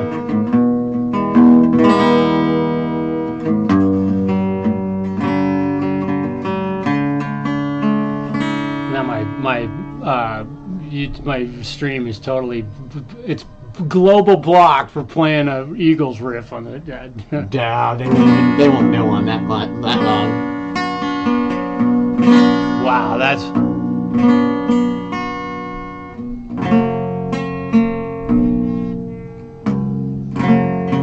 It gets a little hard used to it, but Yeah. when you get used to that low end, you're just like, oh yeah. And then when you stop playing with it, you're like, where's that low end? Where is it? I can see just playing it a little bit right now. I can see that if I spent a few hours with it, it would become more natural. Oh yeah. It's what I have a problem with is like just breaking my brain of going G major, Right. like that, or playing a bar chord, which this is correct, but still, it's. Or is it? Well, you got that ugly. Yeah. Or is it? Yeah. And here's a G down here. I mean, here's your E. Yeah. And here's your F. Here's your F sharp. Yeah. And then you go. Yeah. You've got these. Yeah. Just trying to wrap my head around it. But I could see that if I sat and played with it for a while, I could wrap my head around it and probably play one. I owned a 7-string electric for a very short time? period of time, and I was like, I don't have enough time left to learn to do this. So, Well, they're similar to a 6-string. What's that? They're similar to a 6-string, though. Yeah. So what's going on with this thing that you're not getting any output? No, it doesn't even turn on. I even changed the battery out of it. I don't know if I took the battery out of that one yet. That one too. So you'll have to flip a battery maybe in it. I did take the battery out, but I think the wiring from that output jack right there you're playing with is not connected. Yeah, There's this is loose. something going on with that, and I tried to adjust it a while ago, and it worked, but it just stopped working. Well, this thing is.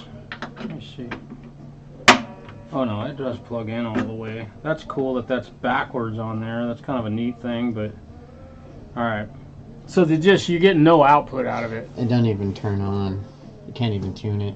The electronics aren't working at the moment, so I don't know what's wrong with it. Okay. But when you get a chance after you're done with this guitar, when you get a chance after this guitar, when we go fill out some paperwork for that thing. Let's see. One of the greatest tools in guitar work. Make sure. My camera guy drinks a lot, so he can't keep up with me. Let's see. Here, I can do this.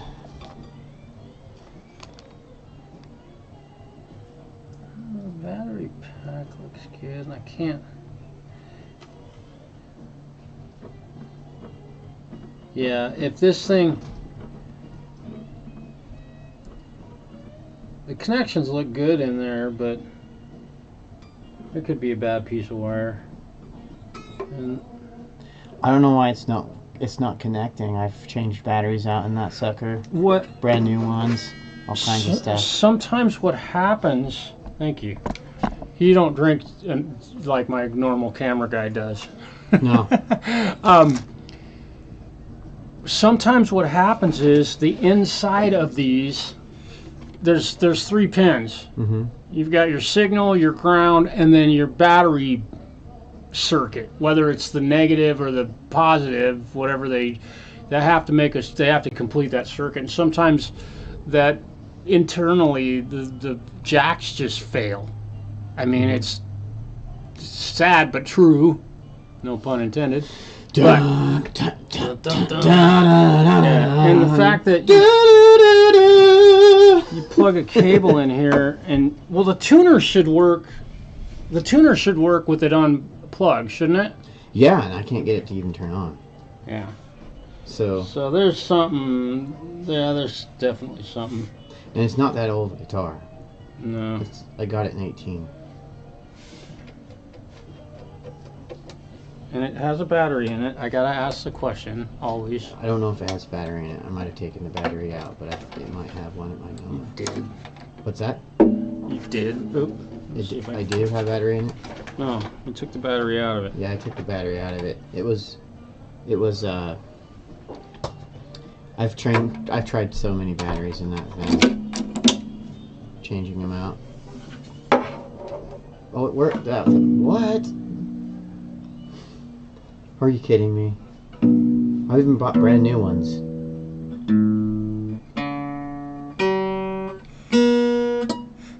Well, I'll tell you, this is not the first guitar I fixed by putting a new battery in it.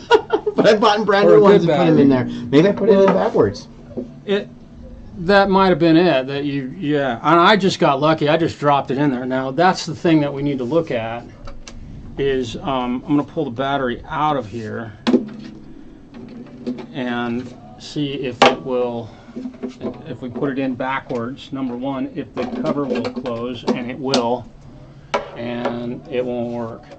So here's what we do. I buy new batteries. Make damn certain. Here's what I'm gonna do. I've got a white paint pen here. Do you have a little amp we can plug that in and see if if it works too?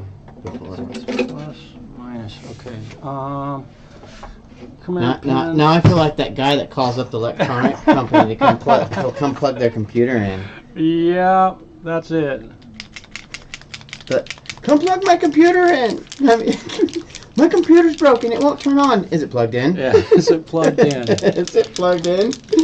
It is not the first time that something like this. Although I do need to fix this for you also, so we'll get that taken care of too. Yeah, clean that thing up. You can clean it up. Yeah, okay. Clean the fretboard on it and stuff too. Yeah. All right. I think it's gummed up. It needs a little cleaning, right? Good battery. But I'm gonna, before I get too far, let's see what's positive. I'm gonna write up a receipt on that thing. I'll put it on the one I already have. Well, I paid this one already, so I just write up a new one to pay you for that one. Yeah, that's right. Okay. Yeah, let me before, since it's positive, before I do anything, hang on here. Let's see if I can do this. It's a pretty guitar too. What's that? Like that guitar tone is pretty. It's just too bad I bonked it on the wall at my place and chipped it on the headstock. I always kick myself for bonking that thing. Hi. Hello. Get out of your way.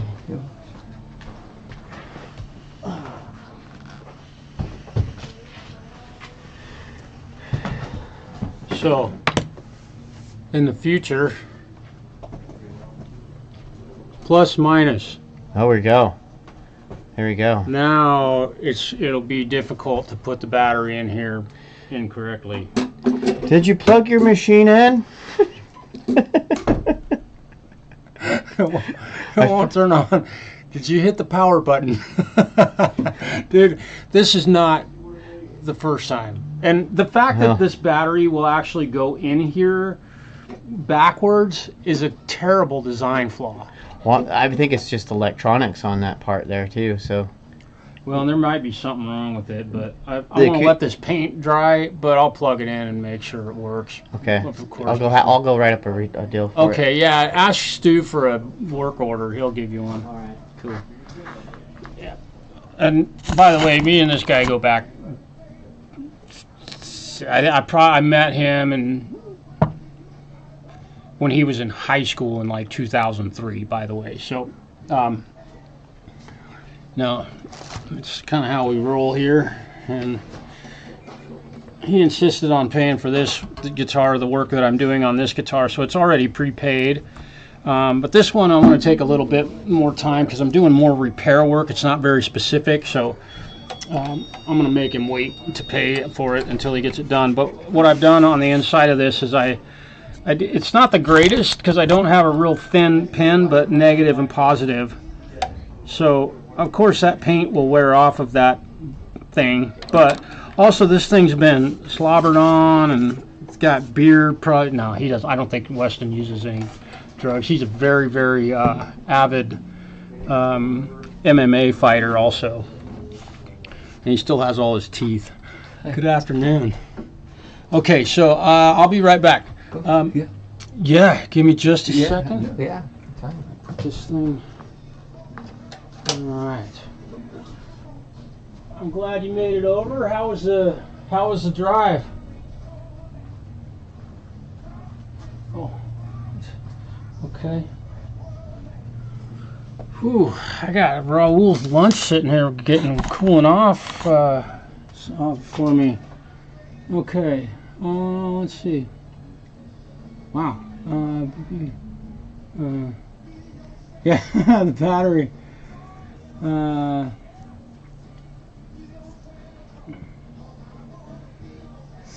Stefan deleted a track. Thanks for stopping in. Yeah, throw the stripped one away. Smart man. It's going in the garbage. That one I will throw away. I don't want to grab it and have to mess with that again. Okay, now I'm getting into a point now where I have to change topics because I've got another guitar here. Well, he's out of. That's right. We were out of those. Well, I just said clean it and make it work right. Okay, Clean it up. Work right. Okay. I'm gonna have to take a little time with this gentleman. He just brought in a Martin that unfortunately took a little hit this weekend. So. No worries, buddy. I'm gonna head home and eat my lunch. This one, I expect will be ready to go home today, and I will call you as soon as it's done. Okay. No worries. Maybe a couple I'm gonna be at my house doing. home today? What's that? You be home today? Yeah, it's a home day. Okay. You're still doing the jiu-jitsu, right? Yeah, I got that at 6 tonight. Okay. So, And you're teaching? Yeah. Okay. Monday. I'm on. Oh, Team USA. Very nice. I might need to come coach down for them. I did jiu-jitsu many years ago, and I got really good at it. But you know, I just defend myself. It's funny. I'm not a very big dude, and guys have fucked with me at the bar. Look, dude, this fight will end before you even know it started. So, that's why you got walk away. Stop the fight. Walk away. Stop the fight before it starts. And that was. I remember my jiu-jitsu coach. That was what he's like. We're not here to get in a fight. You're not learning all this stuff so you can. You're learning it so you can defend yourself if you have no other choice. Well, if you come join the class, you'll want to take these out. Oh yeah. You don't want these. I have get them caught on someone else's uniform. Oh boy. You know what I mean? Yeah. That's never fun. I really should do that because you know, I don't know if I share. I think I might have told you the other day, but I quit smoking. Yeah. I know I was smoking cigarettes all this time. Good job. Yeah. That's healthy. And so I've been tobacco free, and so I'm trying to take up. I got a lot of extra money now. Imagine that. All the money I've saved not buying packs of cigarettes. So, and I feel better, and I feel like I need to do other stuff. I started working out and lifting, you know, small amounts of weight at home, dumbbells and stuff like that, and doing my usual. But jiu-jitsu would be good for me to get back into and learn those. It's fun. I'd be starting over from the I got a guy who's 67 years old who comes in. Yeah. And he takes a good judo throw to the floor. Yeah. Like, he can. Yeah. Bam, and throw him to the ground. Yeah. At 67, but I make sure people fall first, learn how to fall first before they get thrown on the ground, because some people, they just don't fall very well, and I just can't be like, Marshall, you don't know how to fall. You haven't done it in a long time. Wait a minute. Let's just throw you on the ground. Well, that's the other thing is the elasticity that I'll gain, the flexibility I'll gain. I remember all of that stuff, and playing live shows. When I'm playing for 3 or 4 hours, man, I get home and I'm fucking sore from standing there playing guitar all night. Oh yeah, absolutely. Which 10 years ago it didn't bother me, but now it does. So, all right. I'll chat you later. I'll call you as soon as he's ready. I'll be a couple hours probably. All right. Okay, brother.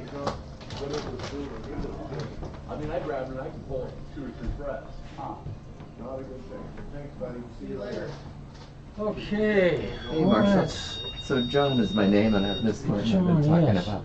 And you know, a number of years ago, I brought a bass up here, a Epiphone viola bass, and you did some work on it. It was beautiful work.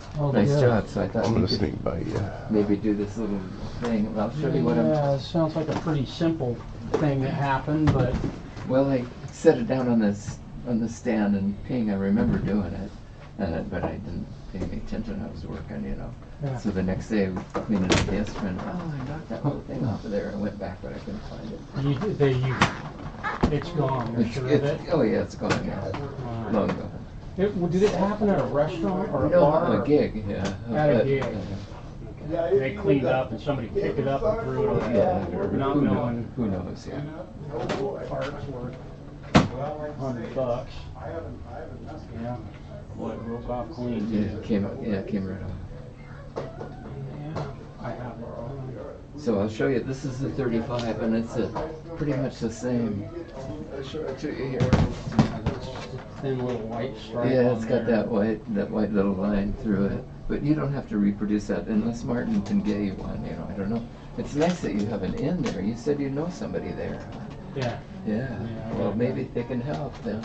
Well, I've worked on a lot of these, and I've called them to like get definitive on some of the dates, and like, because you know, everybody, there's a lot of like, you have these, handed out these Martin business cards that tell the serial number, this to this is this date, and this to this is this date, and I've had some come in that I'm like, this guitar is not that old. There's no way it's that old. And I'll call them and take some photographs, and it's like, I hate to tell you this, but that is that year. I'm like, well, this is definitely a 2001 because I got it then in Juneau, Alaska when I was living there. man, this thing's great. You have taken It's immaculate absolutely care. gorgeous. I play it every day, but I take care of it. So this is what I'm talking about. It's just like this. This has 2 lines on it because the 35 has 2, whereas this one just had 1 Single line on it. line. But the thickness and everything is like, so it's just like this piece. Only the shape might be a little different because the neck on this is slightly heavier than the neck on this, Yeah. and of course it's got the balloons there. Yeah. All right. Yeah. Let me see. I'm gonna hang this back here. Don't. Oh. Let me. Okay. Right back. We've got kind of our shop is really. That was my fault. I should have done that. Let me. I've got the bottom case. Let's just. Yeah. There we go. Got it. Yeah. I got the bottom. Okay. Yeah. Don't want anything happening to this So instrument. terribly busy lately, finding room for stuff has been. Okay, that's what I wanted to see. That I wanted to take a photograph of that. Yeah. And there doesn't look like there's that much lacquer that, you know, I don't know. This just looks like this material, but you know better than I. This does not have lacquer on it. Yeah, and the 40 was the same. There's nothing on there. It was just like that. Yeah. But so, with one stripe. Yeah, and we'll make sure to let me take a picture of the side of this. Actually, let me. Really close. So you have to. This is a herringbone D35, right? So it's a little bit different than the 40. Wow. Yeah, that's a beautiful guitar. It's a stunning guitar. I just played this the other night. I play it every day. Okay, so that's that, and then this one. But I'm not going to leave that. No. I just want you to I'm gonna look take at some it. photographs. Yeah, of it, right. so that when I send, I can easily send these to John. I'm kind of I don't like to be away from it. I don't like to like leave it, you know. Dude, I am not. I totally understand that. You should be out there. You might be under the dash of the car. You're right. Did I call you to say that we're here? Put this other one back in here.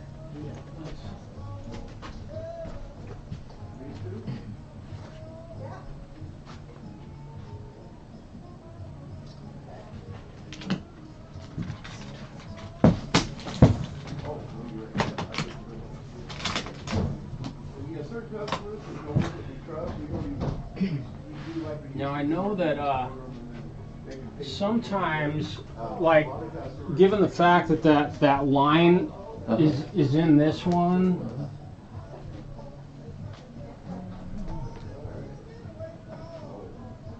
It just matched that. Yeah, what what I might ask them to do is just simply, because they'll have to make this.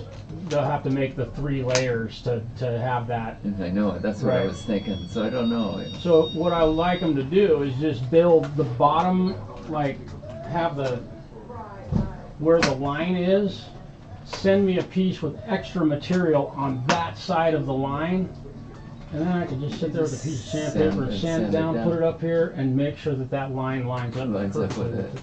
Right. Because it probably was that way when, I'm sure that line looked like it went right through. No, it was perfectly lined up. Yeah. Martin doesn't mess around, you know, it was right on, yeah. Yeah. So when I set it down in my stand, I hit it, and I remember doing it, but I didn't pay attention, I was working, you know. And then I didn't notice it till the next day. Are you using a horseshoe stand like that? Yeah, like that. Yeah, and I do have some padding on it, but, you know, that's the way it went. Let me recommend this to you, because you probably could have avoided that if you had a Hercules stand. Yeah. And they're a little spendy. Yeah. But I got 8 of them already. But yeah. How much did you spend on this guitar? Yeah. You don't even have to tell me. I know. Yeah. I know. Yeah. But oh, yeah, one like this. Yeah, that's a pretty nice stand. set your guitar in that stand. You'll see that you'll have 0 issue with this hitting anything. There's nothing back here. Yeah, that's a nice stand. If this thing does happen to get tipped over forward, where most guitar neck breaks happen, this hits the floor before the head stops. Yeah. And I have Les Pauls. In fact, I've got one here.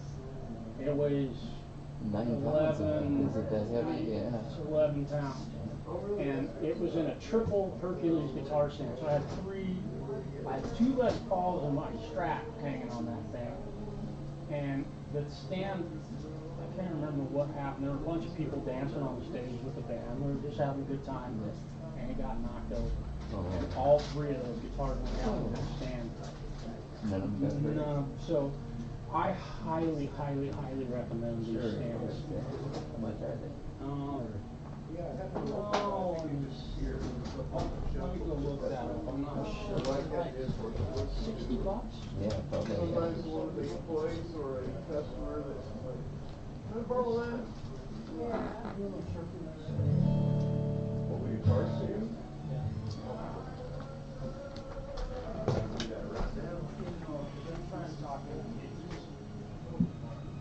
Oh, really good for people to stand up for you. Thank you. Thank you so much. Yeah.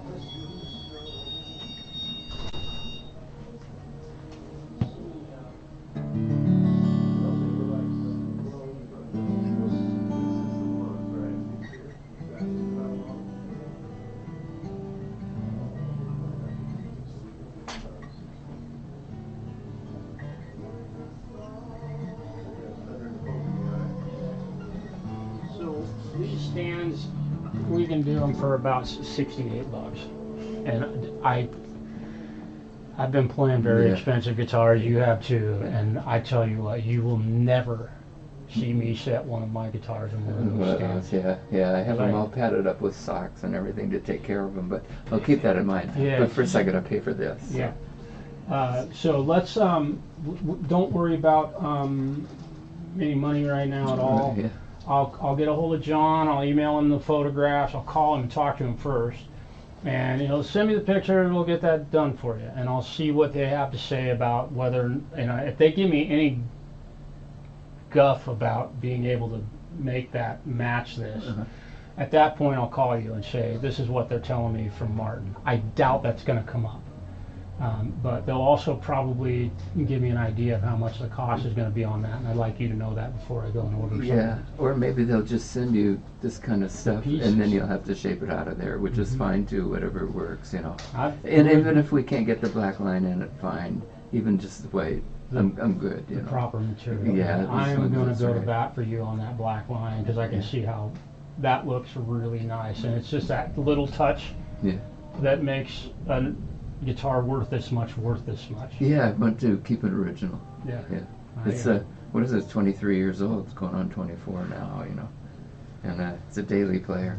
The only thing I changed was I put bone pins in it. Yeah. Otherwise, it's just the way it is. And of course, it's got the LR bags in it. Of Yeah. course, Did you put that in later? yeah, about 5 years after I got it. I was just miking it, but miking just was, this is not working on stage. I need to plug this in, so I called Elderly, which is where I got it. And they did the setup for me.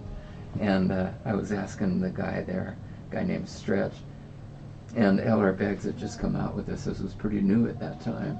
And I go, you know, I want to put I can't mic it anymore on stage. I'm stuck to the microphone. It's in and out. It's all this. I need a pickup, but I don't want one of those that comes across there, this bar thing. I don't want one of those. Yeah. What should I do? And they go, well, Vince Gill is using the LR Bags True Mic Anthem.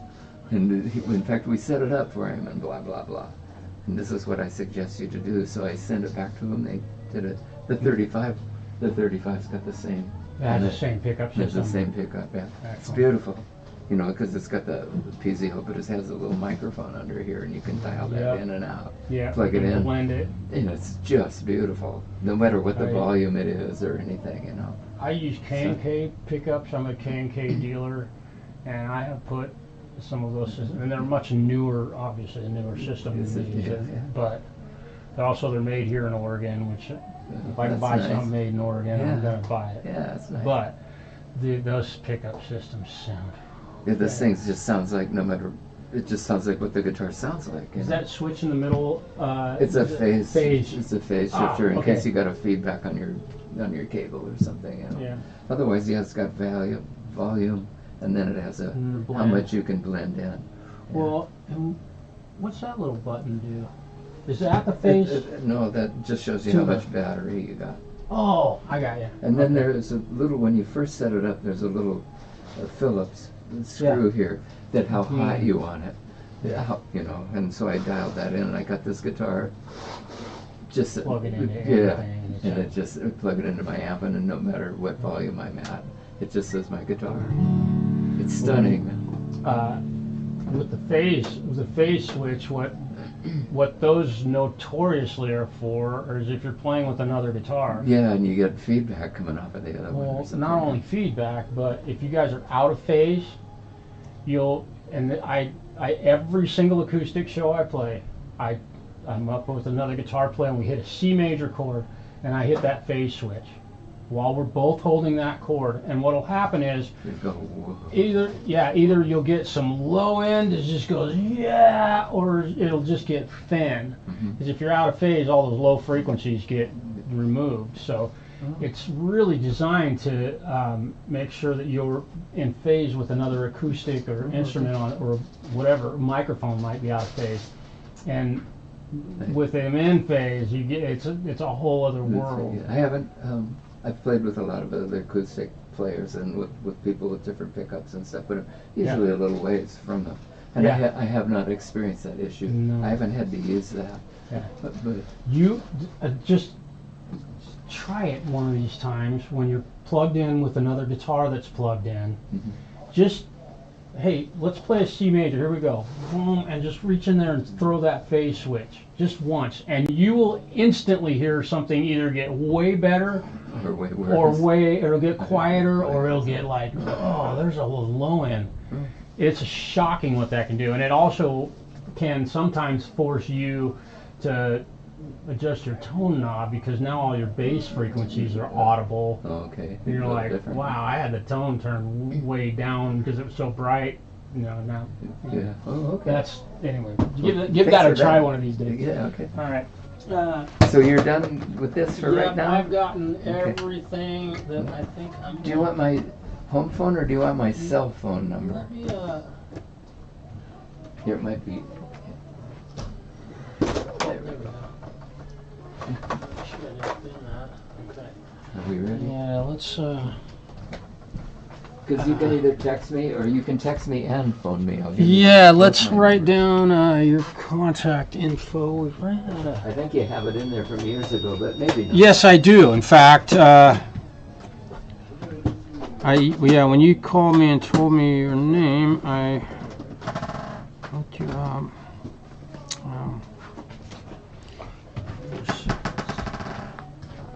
Right there. Ready?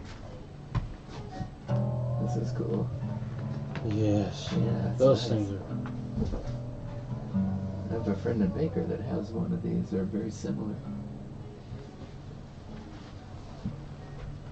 It's Owen, right? John. No, Woodard. W-O-O-D-A-R-D right there. That's it. That's it. Proper number? 8388? Mm-hmm. Yeah, that's my number. Do you want my cell phone number so Yes. we can text? Yes. Does that work? Yep, that's great. Okay. Talk me into something. We'll sell you something good.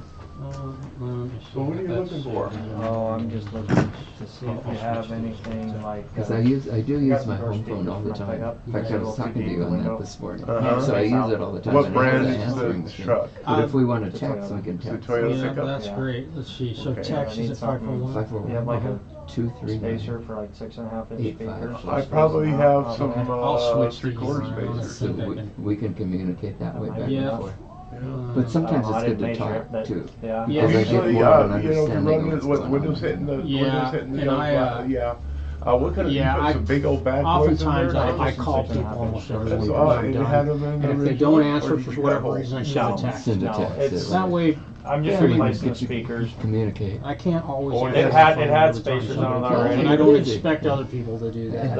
I got some So, Okay, well, I look forward to speakers, this. the ones When that you- were blown out. I'm so I got not some in any replacement ones. particular They don't hurry, fit the No. but I do adapter, want to the get it original fixed. adapter that Yeah. I So had. when do you know, think you it's might the hear same I'll from size. Mark? communicate Yeah, I'm with running a lot him because there's that likely. pump 6.5, 6 Could be this 3/4. afternoon. I'll be able Wide to call flange, him and narrow talk to him. flange, I gotta get and this one some finished. of the with him. adapters don't like. But just it'll the way likely that be metal this backing afternoon, is on it. and at It's least like- I'll know something. And Yeah, I can't it- promise that it- he'll be the able to flange answer like- me. Well, we could put the line shallow, in there and or then any it of has that. a big But, hole. So, So do you divot. need, So you need you're the, sitting it on you the, need in this the rock and it number. makes you serial mad. number. Serial number. Yeah, and I- it won't fit the adapter that I have for it now.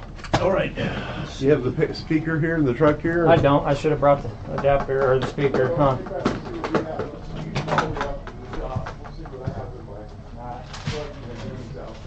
Yeah, so this is a 2001, and there's the number in there.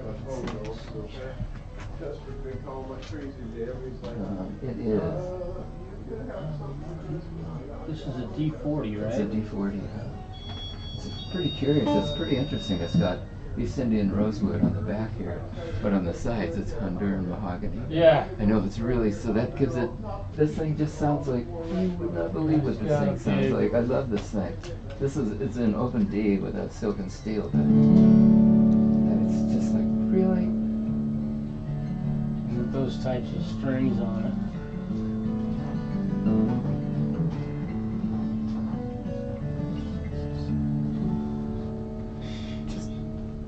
So I can't really see that now. Maybe you, Okay. could you put a light down there? Though? Yeah, give me a second. Where's my flashlight? Yeah, we'll just use my phone. Yeah, that phone's good. They're usually only a couple of numbers. Come on, phone. There we go. Flashlight. Oh no, I did not. Well, it want looks to like do- Let's see. 874369. 874369. Okay. 874369. T40. D40. Okay. And it's a 2001. Okay.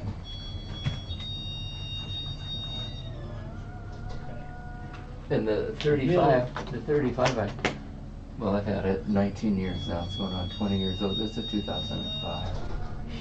When I call him and give him a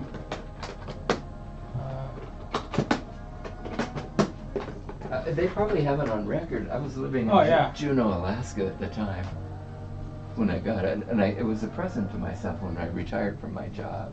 I worked and worked like a dog, like everybody, for years, and I Right. retired, and I thought, I'm going to get myself a nice gift. And I did. Yeah. Well, and I've just shared this story with a lot of folks, but I just recently I used tobacco for most of my life, and I quit literally 9 weeks ago now. Literally today is 9 weeks, and I've saved over $300 in just that short amount of Yeah, time. I said how much we spent on pot and booze and Right. cigarettes, and I quit all that stuff a long, long time ago, but I can Until relate. you actually see it. You don't know it's even gone. And yeah, you don't even realize it's so easy because I don't have much money. I don't make a lot of money. I don't have anything except a lot of really nice guitars. But I'm able to spend this money on stuff because I'm not married. I don't have children. I'm it. Yeah, I got to buy cat food. That's my obligation. Right. So it's really nice to have that little bump, and so I've rewarded myself. I bought a couple things for my band that in just a couple of months that I've saved this money that are going to help our live shows. Sure. Just from not smoking. Yeah, just from that alone, it's astonishing. Think how much money, I think, God, if I could get all the money that I spent on beer and whiskey and pot and everything all those years, I could have retired a long time ago. Yeah. Yeah, and I rarely use alcohol, or I'll smoke a little bit once in a while, but I'm a type 1 diabetic, so I can't. Oh, you can't too much. Yeah. I quit everything. Yeah. 15 years ago I quit alcohol, and about 30 years ago I quit pot, kind of. Yeah. You know, okay, that's it. Well, I used to like it. I went to Haight-Ashbury and that whole thing, the Summer of Love, I was all there. But pot was just kind of pot in those days, and people just had leaf or with seeds and stuff. Yeah. But now it's so fucking strong. Yeah. I can't even do this. And that's it. I'm done, man. Yeah. I don't use it because it slows me down so much. I will only use it if there is no guitar within 100 miles of me, because I do not want to play when I'm under that. Or, I'm home. It's Tuesday night. I don't have to be up till 9 o'clock tomorrow morning, and I'm talking to my buddy and whatever on the phone. At that point, I'm okay.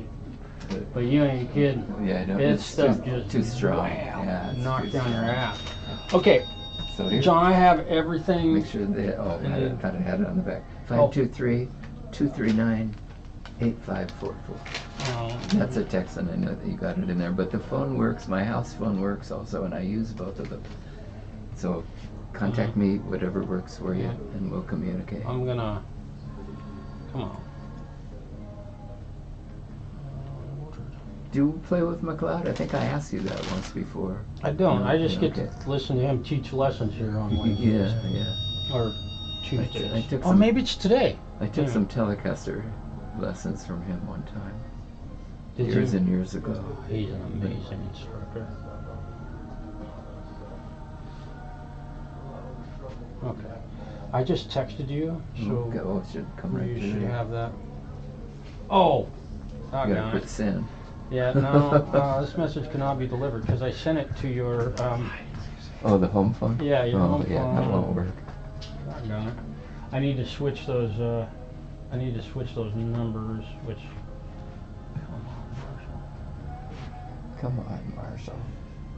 You're a guitar whiz, but I'm not very good with these phones either. Yeah, what's going on right now is that I'm hungry. Oh, yeah. There we go. Set as default. There we go. Default number changed. 8544. That's okay. 239-8544. Now you'll get. Should come right to me. Well, that's a good way for us to communicate. Yeah. But sometimes if you want to actually talk to me, so we can talk about this. Yeah, I usually text folks, but I always call when the guitar is ready to go home or whatever. And then if I can't, or if I have there's this possibility that we're going to have to do this, and that comes up, and they're like, well, if you have to do it, go ahead and do it. And I usually will send a text, hey, I'm doing this, so that you not get here and go, what? Even when you get a hold of your friend John there at Martin, and you have a message back and you want to say something to me, send me a text, okay, this is doable or whatever. And I do try and keep everybody posted on the progress and what's happening, what they can expect with time. I'm really pretty good about doing that. And of course, I'm very protective of that. So. Are you sure you don't want to leave that here? No, I don't want to leave that. No. Oh, that's a beautiful guitar, man. I'm sorry that happened. Yeah, well, but it was a clean break. It popped right off of there. Yeah. Yeah. I'm glad it didn't chip the neck or anything. Yeah. Well, we'll make it stick. I know you'll do a good job on it. So thank you. Yeah, I appreciate it, John. Yeah, nice to see you again. Yeah, good to see you again, and we'll get this. When you have the part and I can do this. I'm willing to leave it like overnight or something like that. Yeah, that would be something that when we get that part in, I can probably do everything while you're here. The only thing is that I'll have to probably shape it and polish it a little bit. Right. So I would expect a couple, maybe like if you could plan on coming over and being here for a couple of hours. Yeah, go out to lunch, or I might even watch you work. Yeah, and you could sit here and make yourself, but I've got once, when I clamp it up, the glue that I use takes an hour, they say, to leave it clamped for 1 hour minimum. Minimum, yeah. Then when you can pull the clamp off. And nothing's gonna, you can't, it's not gonna stay better if you leave the clamp on it. Yeah, right. So, and I use Tight Bond, which is, I think, the best glue, wood glue, in All right. the That sounds history good of to wood me. glue. So, yeah, we'll try and do it so it save you a trip. But yeah, okay, that works. Make it but if you easy do on- need to keep it, I can leave it for a I night while understand. you work on it. Yeah. But otherwise, I don't leave it like 2 weeks or something. No, I wouldn't. In No. fact, but these guitars, all my guitars are in my bedroom, right next to my bed, and I sleep with them. Yeah. You know what I mean? Yep. Yep. I do that. Mine are right over my shoulder. Yep. Which ones are yours? Let me see. What's that? Which ones are yours? What do you got? Oh well. Okay. Let's see. I got 2 of them here. This wonderful harmony? Yeah. Yeah. And then that one, and I have that one here because I have guitar students now that are playing electric guitar, and I want to be able to sit and do that with them. If they do distortion, that one's kind of tough to do that stuff on. But this one I can use for both electric and acoustic. I like that old harmony. Yeah, that's great. I had a harmony bass when I was in high school, an H22, the hollow body. Do you remember that instrument? I love that thing. I wish I still had it. That was stupid to get rid of it. But when you're a kid. This thing came in, and the guy was selling it. It was on consignment, and it sat here and sat here. It's beautiful. It's gorgeous. It's full. It's just perfect. You can take it out and gig with it and not worry. But it sounds good. Why do we got a I was like, hey, I'll buy it from you. I had a few extra bucks in my pocket, and he went ahead and sold it to me. And really nice. I told him what I paid for that. But Bixby, was that original? Bixby on it's harmony? the original, everything. It's got the classic. If you look at the neck, it almost looks like it's going like it's not angled wide down here. It's Oh, I see. It's completely straight. kind of perfectly straight. Where'd you see that? Yeah, Terribly you can uncomfortable. definitely see that on the Gibby. Yeah, it's a trapezoid. This is like a rectangle. So Ernie did that. That's part of that guitar. I really don't like because I played those for my whole life, and then I get this one. But this thing was an absolute. And this one lived in a home with a smoker, and they smoked all day long, every day. Since that reminds me. 2 years ago, 2.5 years ago, I brought a Martin D28 slide up here. It was a smoker. And you remember you cleaned and you polished it on up, and you did a reset and put new strings on it, and you did all that stuff. Yeah. Yeah, thank you for that. That turned out really, really well. Yeah. That was yours? Yeah. Okay. And well, it wasn't mine. Right. It was a friend of mine's, and then he passed away, and it came to me from his sister, who was my girlfriend, and they wanted to clean it up, and then I sent it to Haggerty's music store in Spearfish, South Dakota, and they put it on sale because I wanted $3,500 for it, but they went, yeah. And somebody from Salt Lake City picked it up. So they had it. But you cleaned it up and shined that all up with the new strings on. I played it for a while, and okay, this thing is ready. So that was another instrument that you did, that you fixed up. So you know about the smoking. oh man, but I found since I worked on that Martin that you're talking about, I found a new way to get smoke off of it, and that is shit. Yeah, it was terrible. It is one of the most difficult things to clean because you got to worry. This thing covered knee, you got to worry about messing up the finish. Right? You're going oven cleaner. I am not kidding. As long as it's not bare wood, like if you got a guitar and it's got all the finish knocked off of it and there's bare wood showing, you don't want to get oven cleaner on that because it'll discolor it. But that, if that was covered in nicotine or an old Martin that's got finish on it, I was shocked because somebody said, you should try oven cleaner on it. And I was like, Did you use it on this end? Is that how you clean no, this this one I did the same way, which was just I hours. like this. I know it is. Oh, You know, the finish. Yeah, it's great. It's checkered beat. Anything. This is about the What most year is it? checkered What's it, guitar, 50? 67. 67. Yeah, the thing is just checkered beyond recognition, really. It's just, I love But it. yeah, but it's cool. Yeah. I've never gigged with it. These pickups are terrible, but they sound terrible now. I'm used to Well, yeah. those. But the D'Armands and they're the original gold foils, and the pickups are worth more than the guitar. Yeah. You know, but just people would kill to have those things.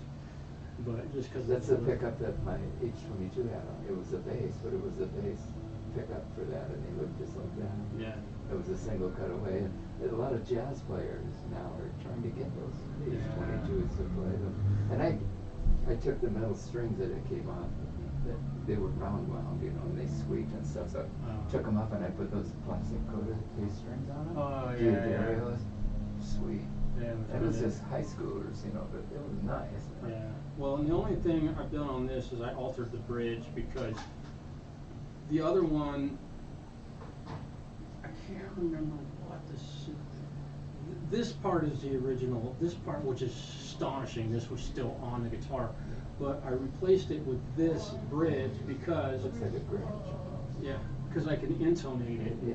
And this may have come off a Gretsch. It looks like it because I have a 78 Country Club and it looks very similar to that. And I had to alter these. I had to cut through it here. I didn't do a real super clean job like my guitar out there. But now I got a. This is a what do you call player grade guitar. It's not original. I do have the original bridge, and it's a POS. You can't intonate it. So, yeah, this one one of my fun ones that I have. Cool. I don't have too many. That's all right. I don't have too many like old guitars. The oldest one I have might be Yeah, 67. that one. I have two 67s. I got a Fender Electric 12. That's a 67. You have a Martin D28 12 string sitting out in your showroom right here. Yeah. Yeah, that one's 35. Yeah. Yeah, that's been 35. What year is it? I don't know the history Yeah. of the guitar. Yeah, I was messing with it before I came in here. Yeah. Oh, yeah, nice. Yeah, I don't have a bunch of real old ones, but I bought all of my guitars are this one. Like, Yeah. this is a real Les Paul. Yeah, that's right. Bought it, had a really great time, and I played 50 of them before I picked it up. So that's my story. And you're sticking to it. Yeah. Right? Okay. Yes, indeed. Alrighty.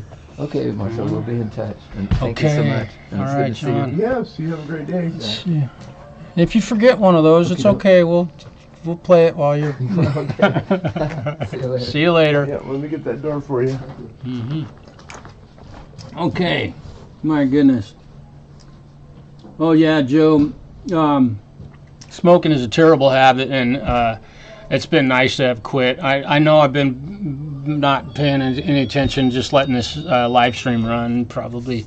But yeah, quitting smoking. You'd be shocked at how much different you feel in a better way, and how much things actually smell, and how much things actually taste, and just the act of walking becomes more comfortable.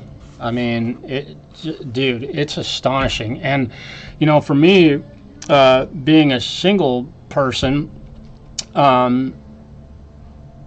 nobody smokes anymore, and I know that my opportunities to meet, which I hope I meet someone that is wants to spend some time with me, but smoking, I didn't have a chance of dating anyone because nobody wants to be with a smoker. It stinks.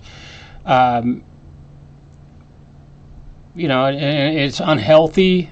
I mean, what future do you have with somebody who smokes? You get to look forward to watching somebody go through lung cancer, likely, or emphysema or something worse. So, yeah, dude, I highly recommend it, and that's what I'm going to say about that. You guys, I got to go. I'm not going to finish up that other guitar. I have to eat something right now, so I really appreciate y'all hanging with me. I know this has been a super long, pretty drawn out, long, boring live stream, but I'll just reiterate, and I'll probably cut this one up and I'll lose the chat, but I want to get rid of all that stuff because this is an important one. I do this stuff to help folks who maybe haven't worked on a guitar like this one, maybe help give them some encouragement and courage to fix something that they don't realize they can fix. So hopefully some of the stuff that I've shared with you today will help you work on your own guitar or give you the confidence to try working on your own guitar. And don't do too much. If you get someplace and you're puzzled or frustrated, and don't hurry, take it to a guitar tech and let them finish the work, right? Okay. I need to go. I've got to eat some lunch. So thank you all for hanging with me, and we'll see you on the next one. Peace.